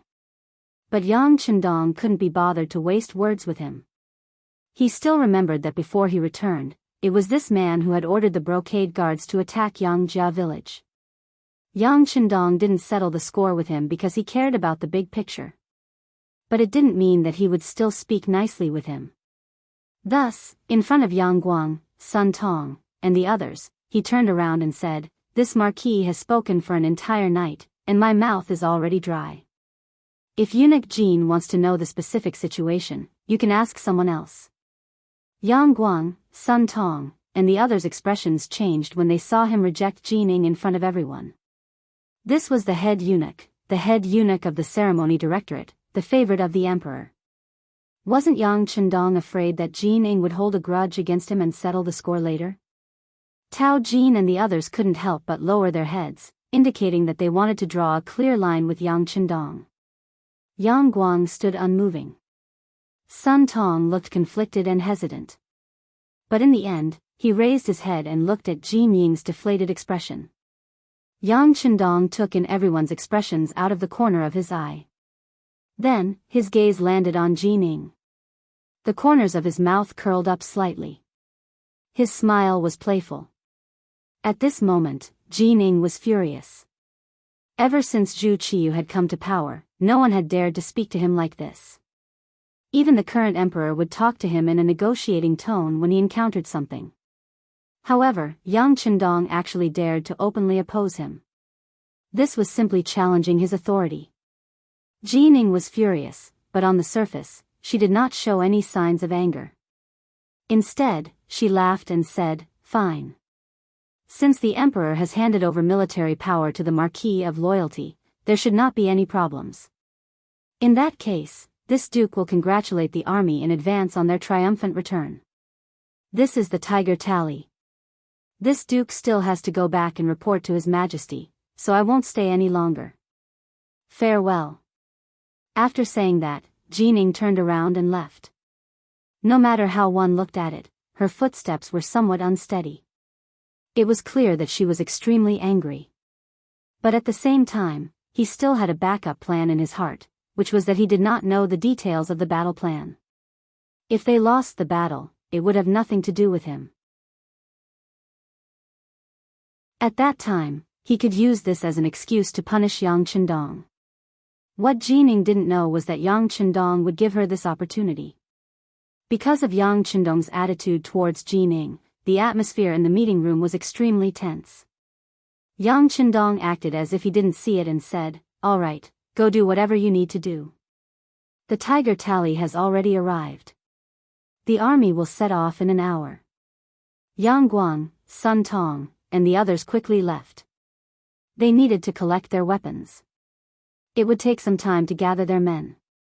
Leng Song and the others all stayed behind. Each of them only brought a company of soldiers, so they could be called to battle at any time. Without any outsiders, everyone's spirits were much more relaxed. Leng Song also carefully came to Yang Chendong's side and said, "Young master, Jin Ying is quite angry with you, but I don't know why she did this. Didn't you say that the group of eunuchs could always influence the great Ming Emperor's thoughts?" This was not only Leng Song's confusion, but also everyone's confusion. Even Tiger's Mane, who had been by Yang Chendong's side all this time, had a puzzled expression. These days, the sixth young master had been polite to everyone. Why did he suddenly turn hostile tonight? Seeing everyone's confusion, Yang Chendong laughed loudly and said, "You don't have to worry about the young master's safety. With you all here, who would dare to touch this young master? As for tonight's actions, they were originally intentional. I wanted to show my dislike for Jin Ying and let the world know that this young master doesn't like the group of eunuchs." "Why is that?" everyone asked again in confusion. "The people's hearts." Yang Chendong pondered for a moment and didn't answer immediately. Instead, he paused for a moment before spitting out these two words. Ever since the defeat of the Tumu fortress, everyone knew that the eunuchs had ruined the great Ming dynasty's plans. They had caused so many soldiers to die tragically on the battlefield, and so many officials to die without even leaving behind their corpses. This caused the common people and some officials to hate the eunuchs to the bone. Yang Chendong didn't give Jin Ying any face and did it in front of so many people. Presumably, it wouldn't be long before this matter spread out. Even if these people didn't say anything, they would use the security bureau to spread the news. In this way, everyone would know that the loyal Marquis wasn't afraid of the eunuchs. This was tantamount to giving everyone a glimmer of hope. Letting those people who hated the eunuchs to the bone find a leader would allow him to win the hearts of the army and the people in a very short period of time. These might not be of much use in the political struggles of the upper echelons. But once it was time to explode, it would definitely be a force that couldn't be underestimated. Yang Chendong's goal was to replace the great Ming dynasty peacefully. The hearts of the army and the people were the most important issues to be resolved. As for the officials and eunuchs, as long as they were given enough benefits, they wouldn't be a problem. This was the true reason why Yang Qindong didn't give Jining any face. In the end, he was setting up a trap. It was just that he had set it up too early, so others couldn't see its effects. He only mentioned the people's hearts and didn't give any further explanation. Yang Qindong looked at Leng Song and the others and said, "This battle concerns the safety of the great Ming dynasty's capital and the image of this young master. Do you have the confidence to win this battle?" "Yes." Leng Song and the others stood at attention, their faces full of confidence as they replied. "Very good. Since that's the case, you can go and make your preparations. Leng Song, stay behind." Yang Qindong waved his hand at everyone. Xiaofeng, Tingshan, Wu Sheng, and the others quickly left to mobilize the people before the battle. Leng Song, who was left behind, looked at his young master expectantly. "Let's go. The two of us will leave the city first. There are some things that need to be arranged in advance." Looking at Leng Song, Yang Qindong smiled confidently. He wouldn't tell others that he had a large warehouse. He could take out many heavy weapons at any time. Thus, he left Leng Song alone to make arrangements for this matter. The old man had an impatient personality. Ever since he received the order from Yeshen, he had been rushing toward the great Ming dynasty's capital without stopping. In just one day, he had arrived at Willow Town, which was 30 li away from the capital. "General, we've been hurrying along the way. Both men and horses are tired. Should we rest here for the night first? When the sun rises tomorrow morning, we'll go straight to the great Ming dynasty's capital?" A trusted aide looked at the lit villages and towns in front of him and suggested. The grandfather shook his head and arrogantly said, "There's no need. Let's rest in the town first, and then we'll launch a night assault on the capital. We'll catch the enemy by surprise." Ha ha ha, the merit will definitely go to this general. Since he had taken the role of the vanguard, he naturally had to make achievements. Otherwise, wouldn't he be ridiculed by others? As for the success rate of the night attack on the great Ming dynasty's capital, he didn't consider it at all. In the battle of the Tumu fortress, what he saw was the scene of the defeated army of the great Ming dynasty being killed and captured in groups. At this moment, he didn't put the strength of the great Ming dynasty's army in his eyes at all. In order to reach the great Ming dynasty's capital as soon as possible, the old man entered Willow Town as Yang Qindong expected. If it were other generals, in order to reduce unnecessary trouble, when they encountered an enemy town, they might be able to take a detour and not directly attack. But because of the Battle of Tumu Fortress, the Walla cavalry had long been arrogant. They didn't even put the elite army of the great Ming dynasty in their eyes, so how could they take the ordinary people of a town seriously? On the contrary, when they entered the town, they could burn, kill, and loot. How exciting and satisfying was that? However, when they really entered Willow Town, the situation was beyond their expectations. Although every house in the whole village was lit, they couldn't see a single person. When they broke in, they didn't find the existence of a living person, not even a chicken, duck, or goose. When the old man who received the report of the battle heard that this was an uninhabited town, he sneered and said, "I didn't expect the great Ming dynasty to play the scorched earth game with us. It's just that their calculations are wrong. We didn't consume too much on the way here. Even if we can't replenish for a while, it doesn't matter. Humph. It's just that this method is really annoying. Come, inform everyone to eat some dry food here. After half an hour, the army will set off." General Nai Gong didn't take the empty town in front of him seriously. This was a complete display of his arrogance. If it were any other general who was on guard, they would probably think carefully about why such a thing would happen. At least, they wouldn't rest so comfortably in this town. Of course, General Nai Gong was also a brave general who had led troops for many years. During the rest time, he didn't forget to send scouts to the front to inquire about information. But he didn't know that the scouts he sent out were destined to not return. They had completed their mission of going to the underworld to inquire about information. Gong's army stopped in Willow Town and didn't leave. This gave Xiaofeng, Yang Jia, and Mao Fusho enough time to prepare. Seeing that the enemy had entered the encirclement, the 2,100 people quickly set up a defensive line on the west side of Willow Town. Each of them drew their bows and prepared to block the enemy's retreat. While Xiaofeng and the others were still preparing, at the east exit of Willow Town, Tingshan had already begun his journey to harvest lives.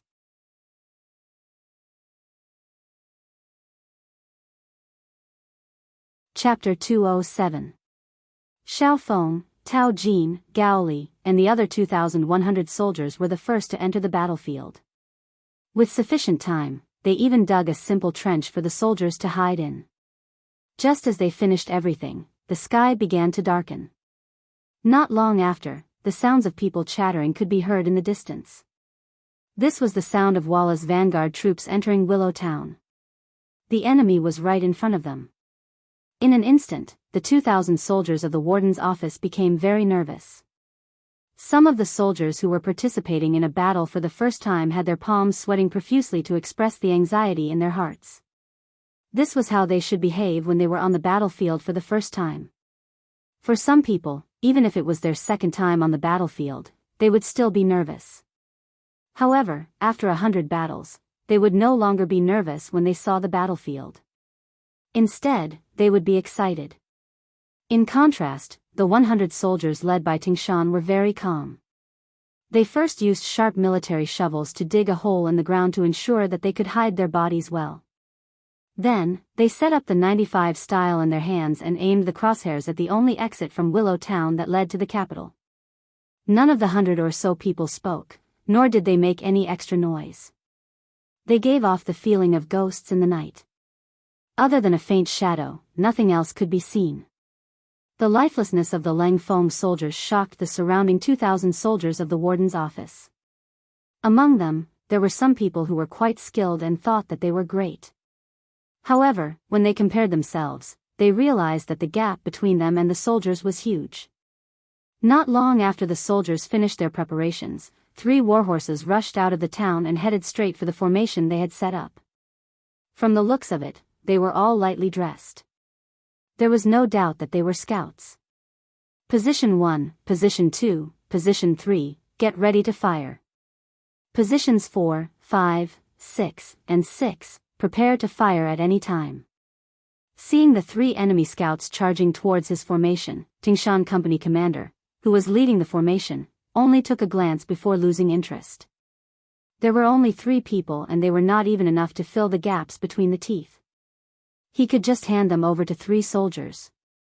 The 3 people who were named immediately became excited. This was a kind of glory, but at the same time, it was also a kind of test. Didn't you see that Company Commander Tingshan had arranged for other people to take the last shot at any time? If he really missed, he would lose face and the limelight would be stolen by others. If that happened, he wouldn't even be able to find a place to cry. The 3 soldiers closed their right eyes and aimed at the 3 moving targets with their left eyes. Their breathing gradually stabilized, and their right index fingers gently placed on the trigger, preparing for shooting. Fight! When he estimated that the 3 enemy scouts were only 150 steps away from him, Tingshan softly spat out a word. Then, 3 gunshots were heard. Bang! Bang! Bang! On the opposite side, 3 Walla scouts fell off their horses at the same time. F***CK. When the 3 of them fell off their horses, the warriors in positions 4, 5 and 6 cursed at the same time. This had nothing to do with quality. It was all because they didn't have the chance to shoot. It was just another kind of complaint. Looking at the warriors in positions 1, 2, and 3, they were all in high spirits. They almost laughed out loud when they saw that they had hit the target. At the same time, the soldiers of the Great Ming Dynasty who were with them all widened their eyes in disbelief at this moment. The scene just now deeply stimulated them. They couldn't believe that a battle could be fought like this. From a distance of 150 steps in the dark, they could still accurately hit the enemy. What kind of method was this? Thinking about how they could fight side by side with such an army, the officials of the 5 cities' warden's office began to feel confident. Originally, they thought that it would be very difficult or even impossible to stop the enemy's cavalry of 10,000 with only 2,000 soldiers. As for the 100 mercenaries, they didn't take them seriously at all. What could such a small number of people do? However, when the truth was in front of them, they knew that they were wrong, very wrong. They were afraid that the combat power of these 100 mercenaries would not be much worse than the 2,000 of them. The 3 gunshots sounded so ear-piercing in the quiet night. Walla's army in Willow Town quickly moved. The general in charge of the town immediately shouted to his trusted aide, "It seems to be the sound of firearms. Go and see what happened." Although he suspected that it was the sound of firearms, the arrogant general still didn't think that the great Ming army would have the courage to come out of the city and fight with him. They had received intelligence that although many of the nearby great Ming dynasty guards were sending reinforcements to the capital, distant water couldn't quench the immediate thirst. There were only 10,000 soldiers in the capital, and most of them were second-rate soldiers. They were very easy to deal with. Such an army wouldn't have the courage to come out of the city and provoke him. However, thinking was one thing, and reality was another. Not long after the general sent people to patrol the situation, another round of gunshots sounded. Then, in the small courtyard where he was resting, a trusted aide ran over with a nervous expression. "General, we found a large number of great Ming army outside the town. They used firearms and strong bows to kill dozens of our warriors." The trusted aide fell in front of the general and said in a panic, "What? Great Ming army?" When he heard that there were great Ming army here, Walla was stunned for a moment. Then, he laughed heartily, "Very good, very good." This general thought that he would only start a massacre when he entered the capital. "I didn't expect that he would deliver himself to my doorstep so quickly." "Very good, pass down the order. Warriors, get on your horses and charge with this general." It was just firearms and strong bows. The general really didn't put them in his eyes. Not to mention that accuracy was not good in the dark of the night. Even if it was daytime, he had 10,000 cavalry. Why would he fear the great Ming army? Whether it was firearms or strong bows, there was a limit to how far they could shoot. There was also a time difference when controlling them. With this, the Walla cavalry could charge forward. As long as they charged into the enemy's camp, it would be time for them to start a massacre and rampage on the battlefield. The general was very confident. Not only that, his Walla cavalry didn't take the great Ming army in front of them seriously. Along the way, they had seen too many useless great Ming soldiers. There was no one who could scare them. As expected of the elite cavalry, they quickly gathered together. However, because the road to the east of Willow Town was not wide, it was not suitable for a large number of cavalry to charge forward. Thus, the general personally picked 500 cavalry and let them be the vanguard of the vanguard to charge forward. No matter how much damage they suffered, they had to charge to the enemy's formation and create enough time for the rear troops to charge forward. The 500 cavalry obeyed the order and left. Like a gust of wind, they charged out of Willow Town and headed straight for the great Ming army camp. At this moment, Ting Shan and the soldiers of the 3rd Company were looking forward with bright eyes. They were ready to fire at any time. Beside them, the 2,000 great Ming soldiers led by Tao Jin and Gao Li also pulled their bows and were ready to shoot at any time. After shooting down the first 3 Vol scouts, the enemy had launched another wave of attacks. More than 30 of them had been wiped out by the mercenaries from afar. Although the Ming army had released some arrows during this period of time, they all knew that it was just to scare people. None of the Wu's cavalry had been killed by the arrows. After being robbed twice in a row, Tao Jin and the others also wanted to perform well this time. Thus, they gave the order early on. As long as the enemy cavalry entered the range of the shooting range, they did not need to wait for orders and could shoot arrows to kill the enemy. In the dark night, they were waiting with a net.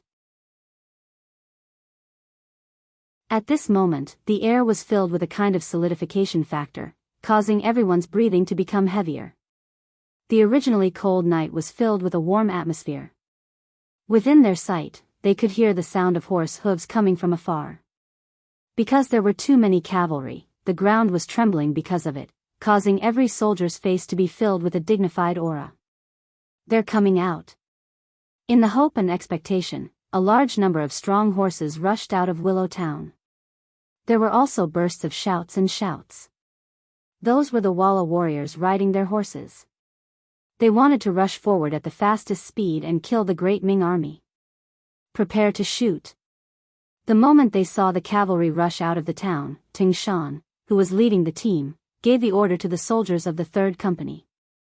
The distance of 500 steps was far beyond the effective range of the Type 95, which was 600 to 800 meters. If he gave the order to shoot now, it would be difficult for the bullets to hurt the enemy. However, this did not prevent him from giving the order to shoot. As long as the soldiers felt that they could kill the enemy, they could deal with it themselves. Every soldier carried a basic magazine, 300 bullets, to ensure that when fighting the Walla cavalry, the enemy would not be able to break through the defense line because of the lack of ammunition. Commander Ting Shan gave the order, and the momentum of the 100 soldiers of the Cold Vanguard suddenly changed. A powerful murderous aura spread out from their bodies. In the end, it formed a substantial cold air, causing the great Ming soldiers who were closer to them to feel a burst of coldness. Ao, yo, ho. The Walla cavalry made a charging sound that belonged to their race.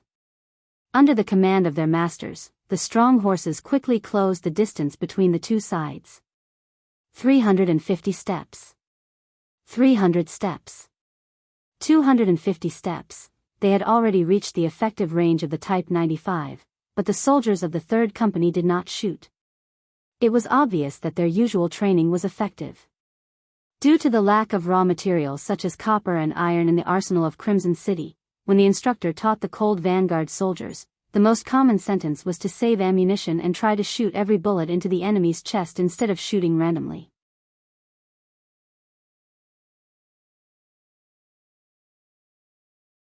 Chapter 208.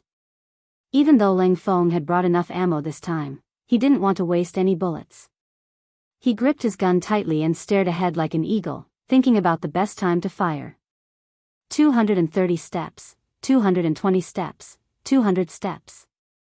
When they reached 200 paces, which was the effective distance of 300 meters, the sound of gunfire suddenly became louder.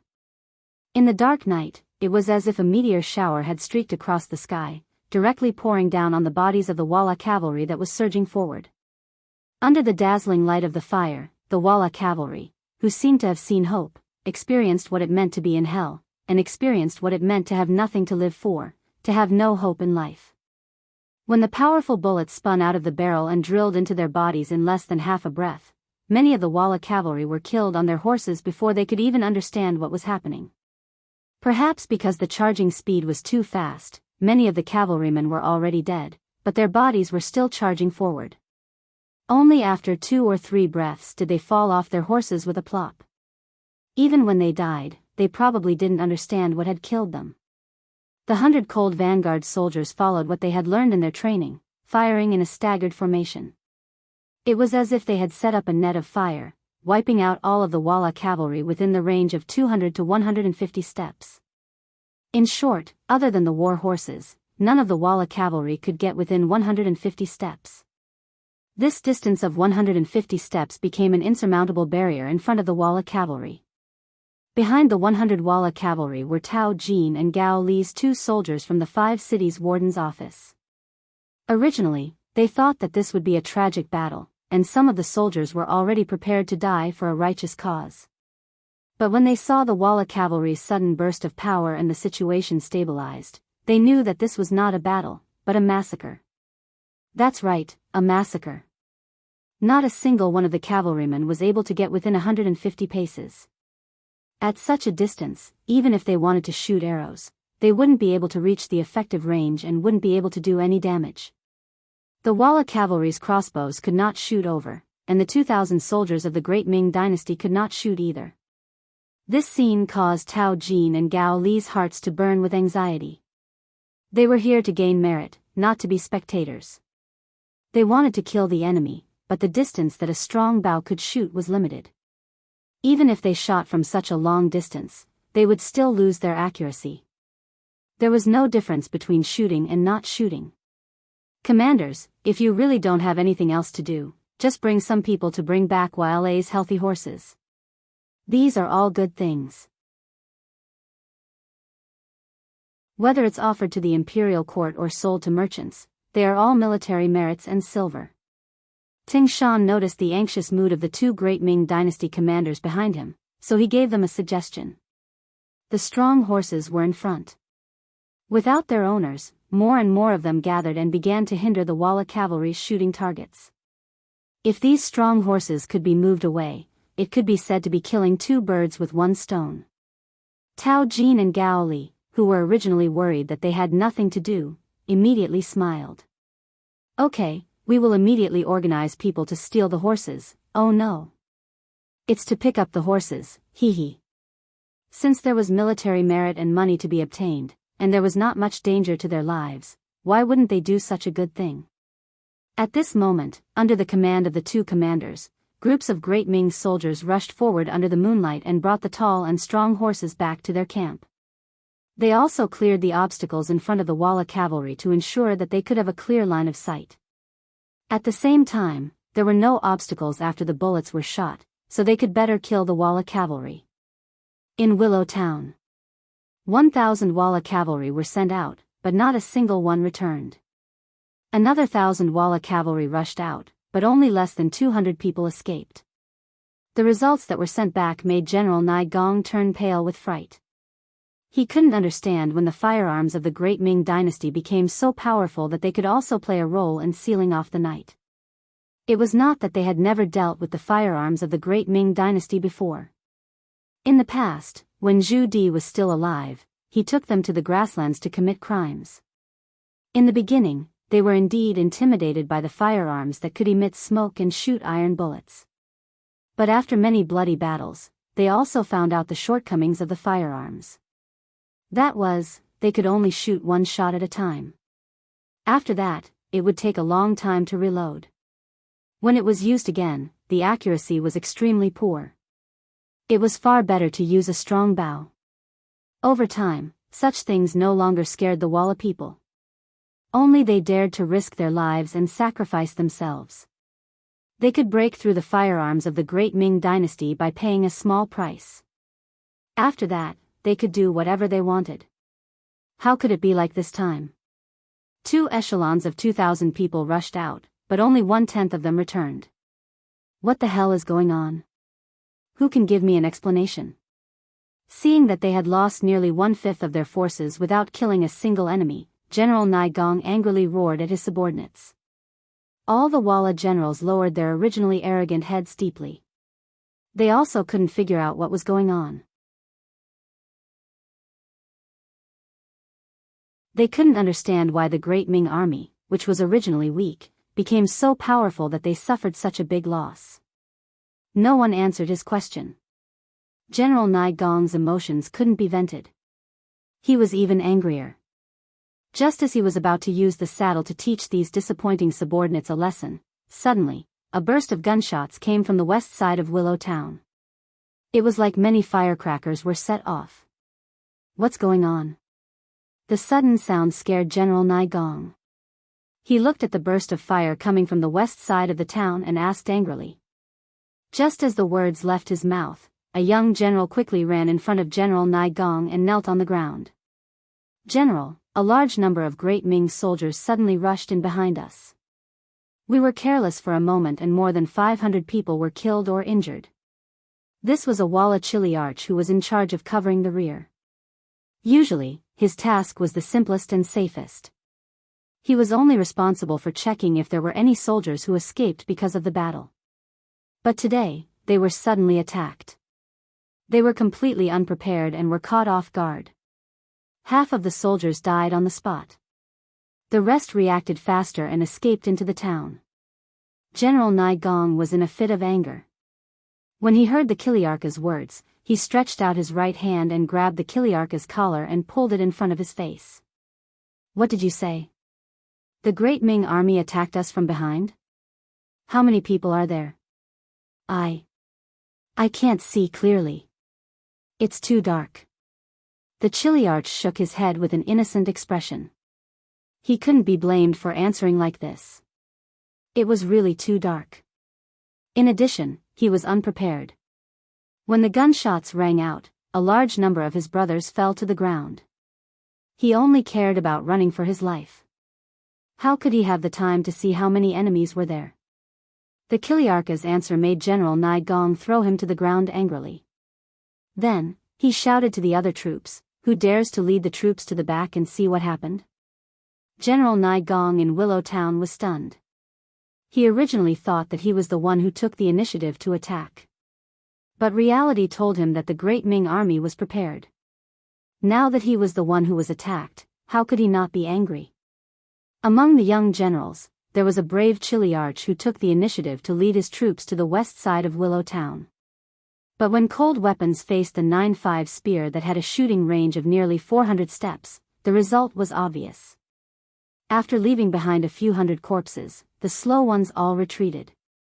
At this point, an unbelievable result was placed in front of everyone. General Nai Gong's troops were surrounded in Willow Town, which was not very big. East side of town. Ting Shan looked at the gunshots and flames coming from the west side of town. He was furious. Xiao Feng, UF** King Bastard. It was no wonder that Ting Shan was so angry. According to the previous plan, only when they were facing the crazy attacks of the Walla cavalry would they send out a red signal to the sky. At that time, Xiao Feng's first company would poke the Walla cavalry from the back to distract them. At the same time, they would also reduce the pressure on their side. But now, Xiao Feng did not even wait for his signal. He directly poked the Walla vanguard from the back. How could Ting Shan not be angry? He was not satisfied with the fight yet. But the reality was already like this. Even if he was angry, there was nothing he could do. Ting Shan could only look at the east side of Willow Town, hoping that there would be more Walla cavalry who were not afraid of death. Maybe it was because the heavens knew the hope in his heart. A large number of cavalry rushed out from the east side of town, and there were still many of them. Using the shadows under the moonlight, a rough calculation showed that there were at least more Walla cavalry than the last time. Very good. This grandfather is to my liking. He knows what the battalion commander likes and wants to die. Brothers of the 3rd Company, listen up. Check your guns and ammo. Make preparations before shooting. Seeing that the enemy did not show any intention of retreating because of Xiao Feng's actions, Ting Shan changed his frowning expression and laughed out loud. The 3rd Company's cold vanguard members were originally angry because Xiao Feng's 1st Company didn't keep their promise. However, when they suddenly saw that the enemy still charged out, all of their faces lit up with joy. They quickly checked the 95 shots and replaced it with a new magazine. Why did the Walla army still rush out when they knew that the Ming army was blocking them from the east side? This had a lot to do with their commander, General Naigong. Knowing that they were surrounded, General Naigong was not afraid. He knew that the Ming army only had about 10,000 people. He originally thought that they were waiting for him at the east side. If he wanted to rush over, it would be difficult. But the Ming army actually took the initiative to split into two. Wasn't this the same as splitting their limited forces? Even so, how many enemies could there be in the front? If he did not rush now, when would he? When he broke through the front line, wouldn't the capital of the great Ming dynasty be an undefended empty city? Wouldn't he be able to take it?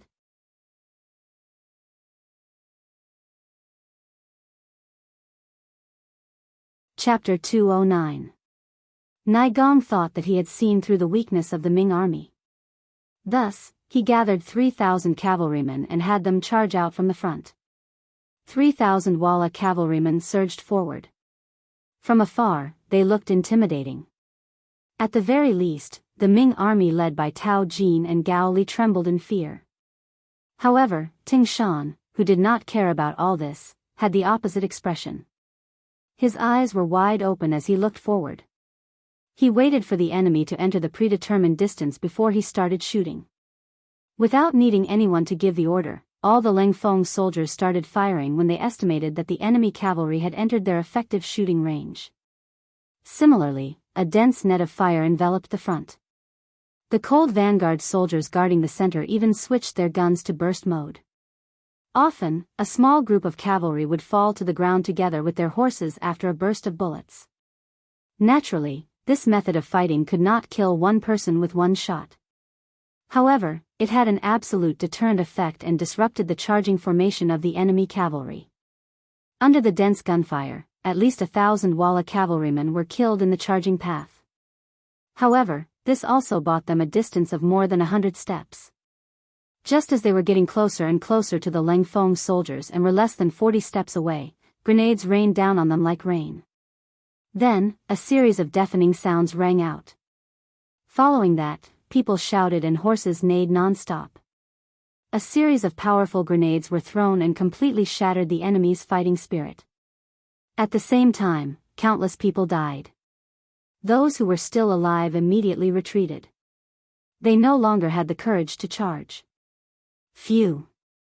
Tao Jin and Gao Li let out a long sigh. It had to be said that their performance just now was a little too weak. When they saw the enemy rushing in front of them, they actually forgot that they were still holding strong bows in their hands and could only watch helplessly as the enemy got closer and closer. Their legs began to go soft and their bodies began to tremble. It could be imagined that if the Lengfeng soldiers were not the main force in this battle, these 2,000 Ming soldiers would have been defeated. If they were not captured, they would have been killed. It could be said that these Ming soldiers had not received proper training for too long. They had forgotten what the battlefield was like. They had forgotten that a life and death battle relied on courage.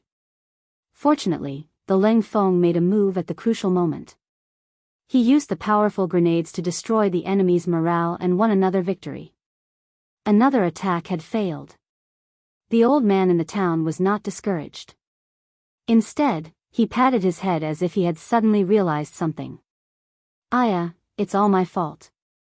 It turns out that the Ming army's main force is right in front. It seems like their weak point is behind us. Come on, gather the rest of the troops and charge out with me. After knowing that it was impossible to attack from the front, Nigong immediately changed his strategy and decided to leave the town from the west. He thought that he was very adaptable, but in fact, he was just adding fuel to the fire. However, as the person in the game, Li Gong had no idea. With the order, the remaining 6,000 Walla cavalrymen quickly gathered. However, because the path out of the city was not wide enough, only 1,000 cavalrymen could charge out at a time. As the leading general, Nigong took the initiative to stand in the third echelon, which was the third group to charge out. In Nigong's eyes, standing here was undoubtedly very safe. Once the first two factions had used up all their firearms, it would be time for him to go on a killing spree and show off his might. However, would that really be the case? Xiao Feng, along with Yang Jia and Mao Fusho's 2,000 Ming soldiers, was destined to teach Nigong a lesson. Everyone, be careful. In a moment, the Walla cavalry might charge out from the west.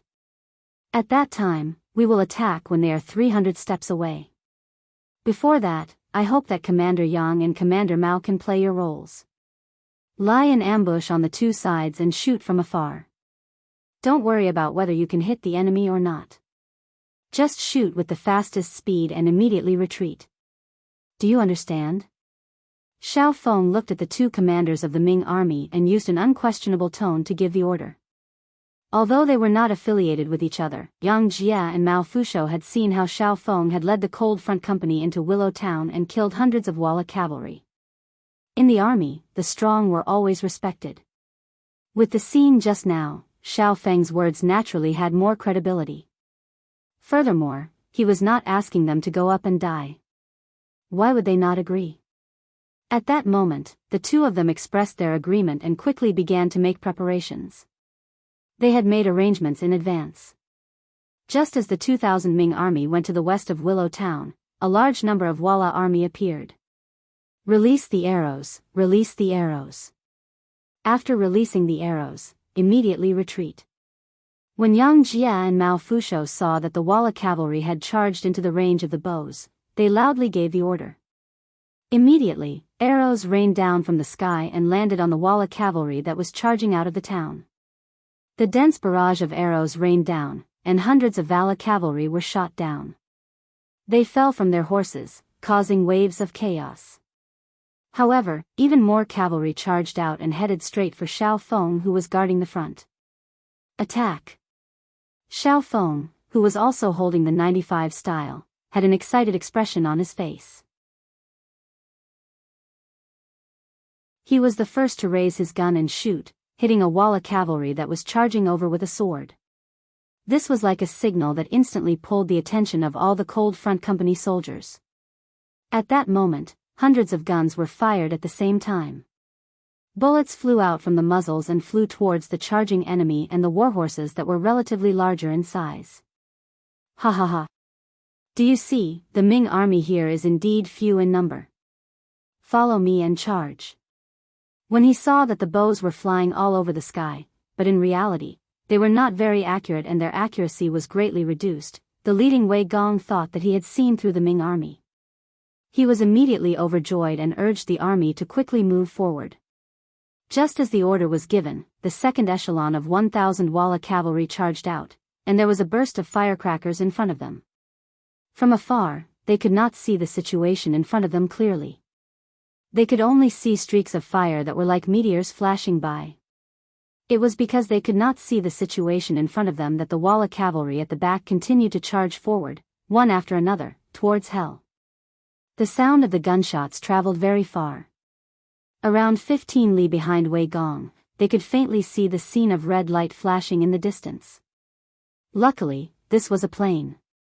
If there was a forest in the way, it would be difficult to see the scene in the distance. The Ming army actually came out of the city to fight? Looking at the red sky in front of him, Borromeo quickly made a judgment and guessed that Wei Gong had encountered the Ming army. Based on the time that they set off, he did not think that Wei Gong would be able to reach the capital so quickly. Thus, there could only be one conclusion, and that was that the Ming army took the initiative to come out of the city. They wanted to catch them off guard. In the art of war, there was the saying of taking the enemy by surprise. However, the Walla were mostly cavalry. In a battle on a plain, their advantage was too great. The Ming army did not know this, so it was no wonder that they were defeated.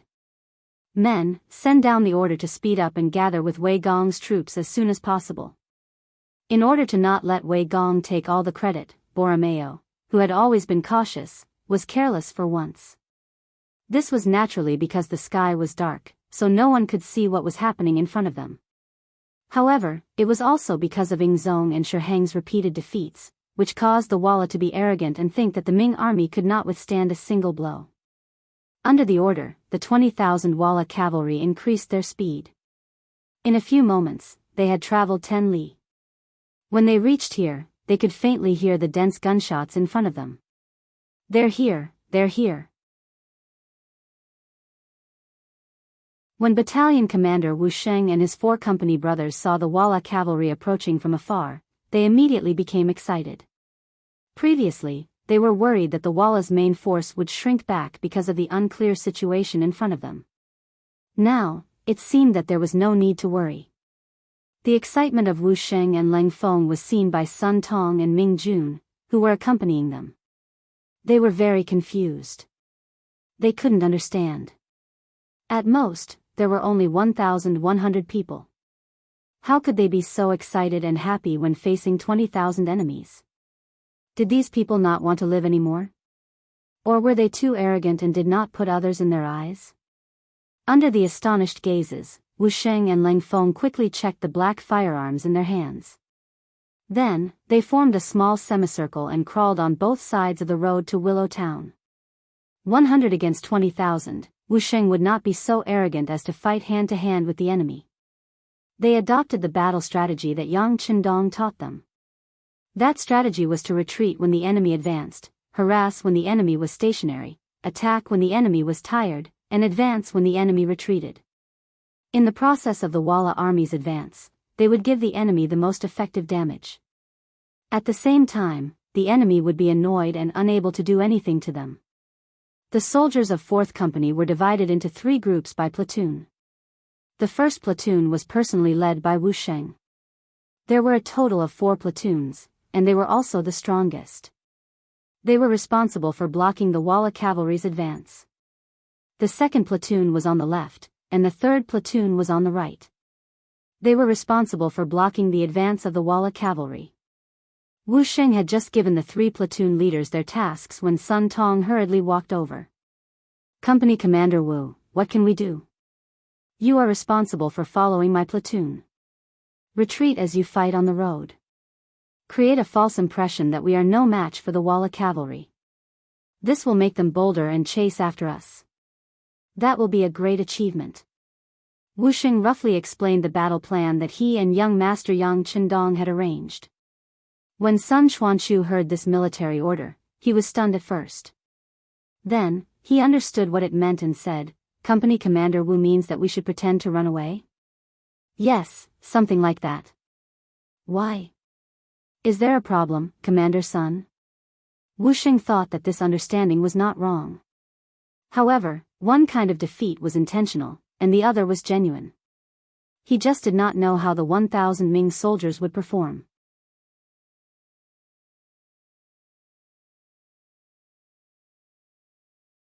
Chapter 210. No problem. Hearing that they were just pretending to run away, Sun Tong nodded firmly. If he had to lead 1,000 soldiers to fight against the 20,000 elite Walla cavalry, it would be impossible. But when it came to running away, there was no need to disguise anything. Everyone knew what to do, right? In fact, it was exactly so. When the 20,000 Walla cavalrymen appeared and displayed their majestic and powerful side, the 1,000 Ming soldiers actually displayed their inability to run away vividly. Before Wu Sheng and Sun Tong even gave any orders, the 1,000 Ming soldiers began to collapse. This was not an act, but a genuine fear in their hearts. In the end, what they showed was exactly what Wu Sheng had predicted. It was even more realistic than what he had imagined. And for such an outcome to occur, it didn't seem to be as simple as acting. Instead, he really did run away because he was afraid. The Ming soldiers in front of them were defeated before they even made contact. When the Walla cavalry saw this scene, they burst into laughter. Then, they charged forward without any fear. It looked like they wanted to beat the enemy when they were down. The Walla cavalry, who wanted to fight for glory, rushed out with more than 1,000 men. This was exactly what Wu Sheng wanted. He was only leading a company and had limited military strength. In this situation, if the enemy had too many soldiers, he could only retreat in order to ensure that he did not suffer any casualties. But if the enemy only had 1,000 men, he was confident that he could defeat them. Use flag signals to give orders to the 2nd and 3rd platoons. Let them fight according to the previous plan. The first row of warriors will wait for the enemy cavalry to enter our shooting range. Let's kill them. There's no need to hold back. Wu Sheng looked at the dust on the road opposite him and saw more and more enemy cavalry approaching him. He then gave the order to the cold vanguard soldiers. They could not wait, especially when they heard the gunfire behind them. The morale of the cold vanguard soldiers was high. They finally had a chance to perform well in front of the 6th young master. Of course, they did not want to miss this opportunity. As time passed, Wu Sheng's 4th Company, brimming with battle intent, finally came into close contact with Walla's 1,000 cavalrymen. When the distance between the two sides was less than 200 steps, and those with good eyesight could even see the shadows of the other side, Wu Sheng decisively gave the order to open fire. For a moment, the 40-man team of Cold Vanguard spat out tongues of flame from their firearms. At this time, there was no need to aim at all. He only needed to rely on his intuition to shoot at the black shadow in the distance. As the gunshots continued to ring out, sparks streaked across the sky like meteors. One by one, the cavalrymen fell from their horses.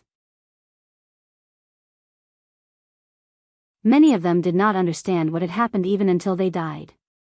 80 to 90% of the Walla cavalry in the first 3 rows were wiped out, which allowed the Walla cavalry behind to see the situation in front of them clearly.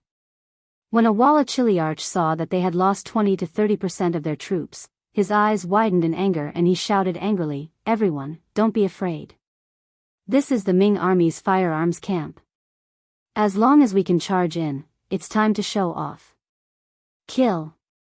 After 200 to 300 of their men were killed, the Vara cavalry did not retreat. Instead, they charged forward, shouting their unique Mongolian language and chant. It was clear that they wanted to use the advantage of the speed of their horses to charge into the Ming army. Then, they would start a massacre. The Wuxia cavalry was very fast and charged forward like a whirlwind. In the dark night, it gave people the feeling that dark clouds were pressing down on the city. If they were facing the Ming army this time, even if the Ming army was several times more powerful than them, they would still have a chance of winning. They would even be able to beat the Ming army until they covered their heads and ran away. Unfortunately, they were facing the Yangtze's new cold vanguard army, which was 100 times more powerful than them. Facing an enemy that was dozens of times more powerful than them, they were not afraid at all. Instead, they were excited. Raising the 95 style in his hand, Commander Wuxia shouted, "Attack!" Not only on the official road, but on both sides of the official road, tongues of fire also sprayed out, completely surrounding the Wuxia cavalry from afar in a fan-shaped formation. Bang bang bang, under the sounds of gunfire, the pitiful Wuxia cavalry were like paddy fields swept by a hurricane. Plop plop plop plop, they fell to the ground one by one. From afar, the sounds of men and horses being overturned could be heard. The cold vanguard never knew what it meant to be soft when facing enemies. They may have a soft side, but that side was only for their family and friends, as well as the young master Yang Qindong that they were loyal to. As for other people, they were no different from animals. Hundreds of tongues of fire were fired, and only 1,000 Wuxia cavalry corpses were left on the official road. This vanguard army finally paid with their lives for their arrogance. When the child General Borromeo arrived with a large group of men, all he saw was a ground full of corpses and the stench of blood in the air. Report. The Ming army is retreating. There are about 1,000 of them, and they are less than 5 miles away from us. The elite Wuxia army scouts quickly determined the situation of the Ming army from the traces on the ground and reported it to General Borromeo. When he heard that 1,000 of his elite warriors were killed by 1,000 Ming soldiers, Borromeo's eyes flashed with intense anger. He had a vicious side to him, and people like him were the most vengeful. Since someone had slapped him, if he did not catch the culprit and punish him 100 or 1,000 times, he would not let it go. Order the army to advance. We must catch up to the Ming army, and then, kill them all. Don't leave a single one alive. In his anger, Borromeo gave out the order to kill. When the Jianghu under him heard this, they immediately got on their horses and galloped forward. The Wuxia cavalry was determined to kill the Ming army that was 5 miles away. It was as if a vicious wolf had set its eyes on a sheep, opening its bloody mouth. However, it seemed that their teeth were not sharp. Facing the retreating cold front 4th Company, not only did they not manage to swallow their prey as they had expected, they even broke a few teeth along the way. It was a great loss. After a few charges, they were beaten back a few times. After losing another 1,000 cavalry, the Wuxia cavalry had advanced more than 10 miles and was now 5 miles away from Willow Town. At this time, Wuxing's 4th Company had already met up with Xiao Feng's 1st Company. The soldiers of the two companies were naturally in high spirits. Tonight's battle could be said to be extremely satisfying. Everyone had obtained a lot of gains. Compared to them, the Ming army was far worse. Especially Sun Pa and the 1,000 Ming soldiers that followed the 4th Company. They carried out their mission very well, running all the way, acting very well. No. It should be said that without the 4th Company at the back, they would have already collapsed, or rather, they would have already collapsed. After retreating 5 miles to the west of Willow Town, the 4th Company and the 1st Company met up, and they had more than 3,000 Ming soldiers. However, this strength was not enough to stop the charging Ming army. Borromeo's troops. In other words, the plan did not have any intention of stopping them. Instead, the Ming army started to retreat like the tide, leaving a path to Willow Town. Willow Town. Walla's vanguard general, Nai Gong, ordered his warriors to charge forward and back a few times. After losing soldiers, they finally knew the power of the Ming army that surrounded them. The original 10,000 people quickly became less than 4,000 people. They finally became well-behaved and did not struggle. Instead, they went from attacking to defending, preparing to wait for reinforcements to arrive.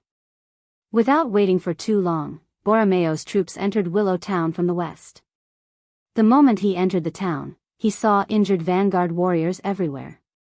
Borromeo was in disbelief. Was this still the vanguard army that did not put the heroes of the world in their eyes? This was exactly the same as the great Ming army that was defeated in the Tumu incident. Finally seeing Borromeo, Nai Gong, a 7-foot man, was so emotional that he almost cried. With a plop, he half-knelt in front of Borromeo, praising the strength of the Ming army and his failure to break out of the encirclement. Nai Gong was a fierce general, and he rarely put other people in his eyes. Even though Borromeo was Yeshen's younger brother like the dead Sai Yen Wang, he still did not put them in his eyes. For him to half-kneel in front of Borromeo, one could imagine how big of a blow he had suffered, to the point where he could even give up half of his dignity. Is the Ming army really that powerful? After hearing his grandfather's description, Borromeo had a bad feeling in his heart. Along the way, he had fought with the Ming army. Along the way, he had advanced triumphantly and had not seen much resistance. However, when he thought about how only his own warriors had died along the way and not a single Ming army corpse, Borromeo felt that something was not right. However, he could not put his finger on it. Logically speaking, with his current military strength, even if the Ming army wanted to play some tricks, what did he have to fear? Not to mention that he had met up with Nai Gong's troops. Facing the encirclement of 10,000 Ming soldiers, what could they do to him? In the end, it all depended on strength. Without enough strength, even if you use tactics well, what could you do? Since when can seeing a sheep kill a wolf? Borromeo did not know. It was true that the Ming army was a sheep, but there was also a tiger working with them. Although it was only a cub, when it opened its mouth and bared its fangs, it was still very frightening. It could also swallow an adult wolf.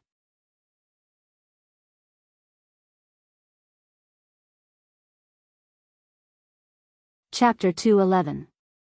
Report. We suddenly discovered a large number of Ming soldiers at the west side of the town. They are blocking our way back. A Walla scout ran to Borromeo and knelt on the ground, reporting everything he saw. Borromeo was still trying to figure out what was wrong when he heard the scout's report. His eyes lit up, and he quickly figured out all the problems. But then, his face was filled with disbelief. According to his thoughts, the Ming army wanted to surround him and Nai Gong's troops and then eat them all. But the report said that the army only had 10,000 people. Did they have the ability to do this? What was going on? Even if the report was wrong and the Ming army came to the capital, how could the Ming army, who had just suffered 2 defeats at the hands of Tumu and Shiheng, have such courage? Borromeo thought and decided to go to the west side of the town to take a look. General Nai Gong also had a face of disbelief as he followed behind Borromeo to the west side of Willow Town. 50 li away from Willow Town, Walla's rear army was resting under the command of their leader, Yeshen. In front of them were the 2 armies he sent out. This night, Yeshen slept exceptionally well. After seeing the Ming army's main force destroyed, he didn't think that there was anyone who could threaten him. But what Yeshen didn't know was that at this moment, 800 steps away from his tent, Yang Chendong had already arrived. He stood on an inconspicuous small hill and used a night vision telescope to look down at everything in his camp. The layout of the camp is somewhat loose on the outside but tight on the inside. Yang Chendong slowly lowered the binoculars in front of his eyes. A gentle and confident smile appeared on his face. "Young master, should we inform them to move?" The tall Beta Persei, who was more than 8 feet tall, asked in a heavy voice. "Yes, use the radio to inform Tiger's Mane that we can move, hee." Yang Chendong nodded lightly. Now, everything was going according to his plan. This made him feel like he was in control of the world. In fact, for this operation, Yang Chendong did pay a lot. At least, he took out a lot of good things from the warehouse. On the surface, the warehouse was a large military warehouse for the country. Not only were there some advanced weapons produced in the country, but there were also some weapons that were ready to be deployed. There were also some cutting-edge weapons that were collected from all over the world for self-research purposes. And now, all of this was under Yang Chendong's control. This time, in order to effectively attack the Walla's army and achieve his goal, he specially mobilized the FGT-203mm towed artillery from the warehouse. The FGT-203mm towed artillery was the largest caliber field artillery developed by China. It was developed by the Northern Industrial Company. This system was mainly used by military-level combat units. It had a long range, great power, and high accuracy. It could be equipped with a variety of special ammunition. It was the backbone of long-range firepower. Although the artillery was dismounted, its range exceeded that of the same type of artillery in the United States and Russia, and it was given the title of Asia's first artillery. The FGT-203mm towed artillery was very cumbersome, and its mobility was not as good as other artillery. In addition, it was easy to expose the target, and it was slow to retreat after being attacked. It was precisely because of these shortcomings that its development was eventually stopped. There was an FGT-203mm towed cannon in the warehouse, and it was displayed as an antique. This time, Yang Chendong took it out. In addition to wanting to review the power of this cannon, he also relied on the fact that the warehouse only needed to place the cannon in one place, and there was no need for it to be moved. Also, this artillery had an effective range of 50 kilometers, and its lethality was very large. It was perfect for him to use in this battle. The FGT-203mm towed artillery was taken out and placed in a hidden place.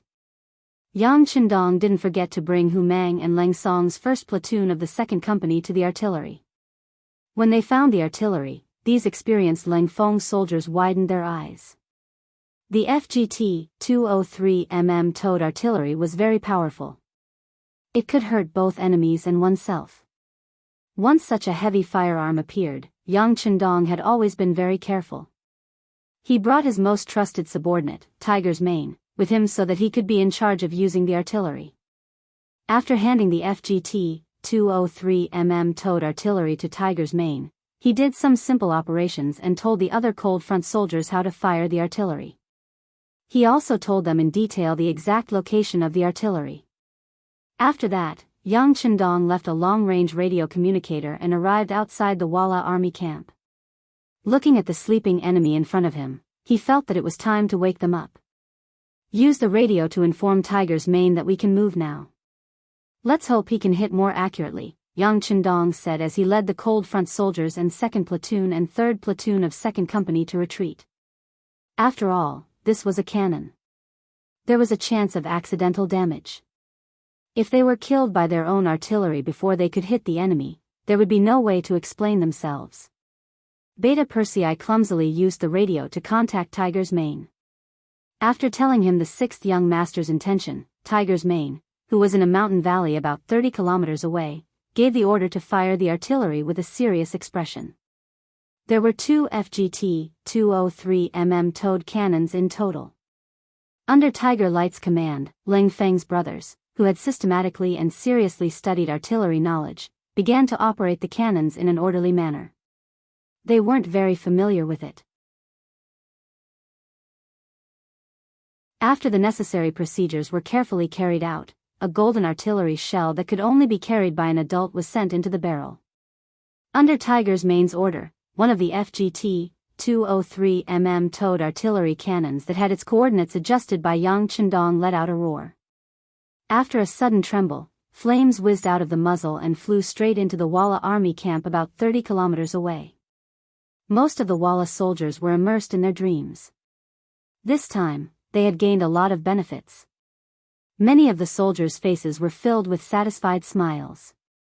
But all of this was interrupted by a deafening sound. Boom! A roar like a small earthquake sounded, and then the artillery shell landed in the Walla army camp, producing a huge flame that spread out from the center.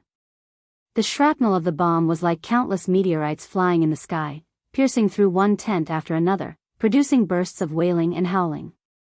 Not far away, Beta Persei and the others looked at the mushroom-like flames.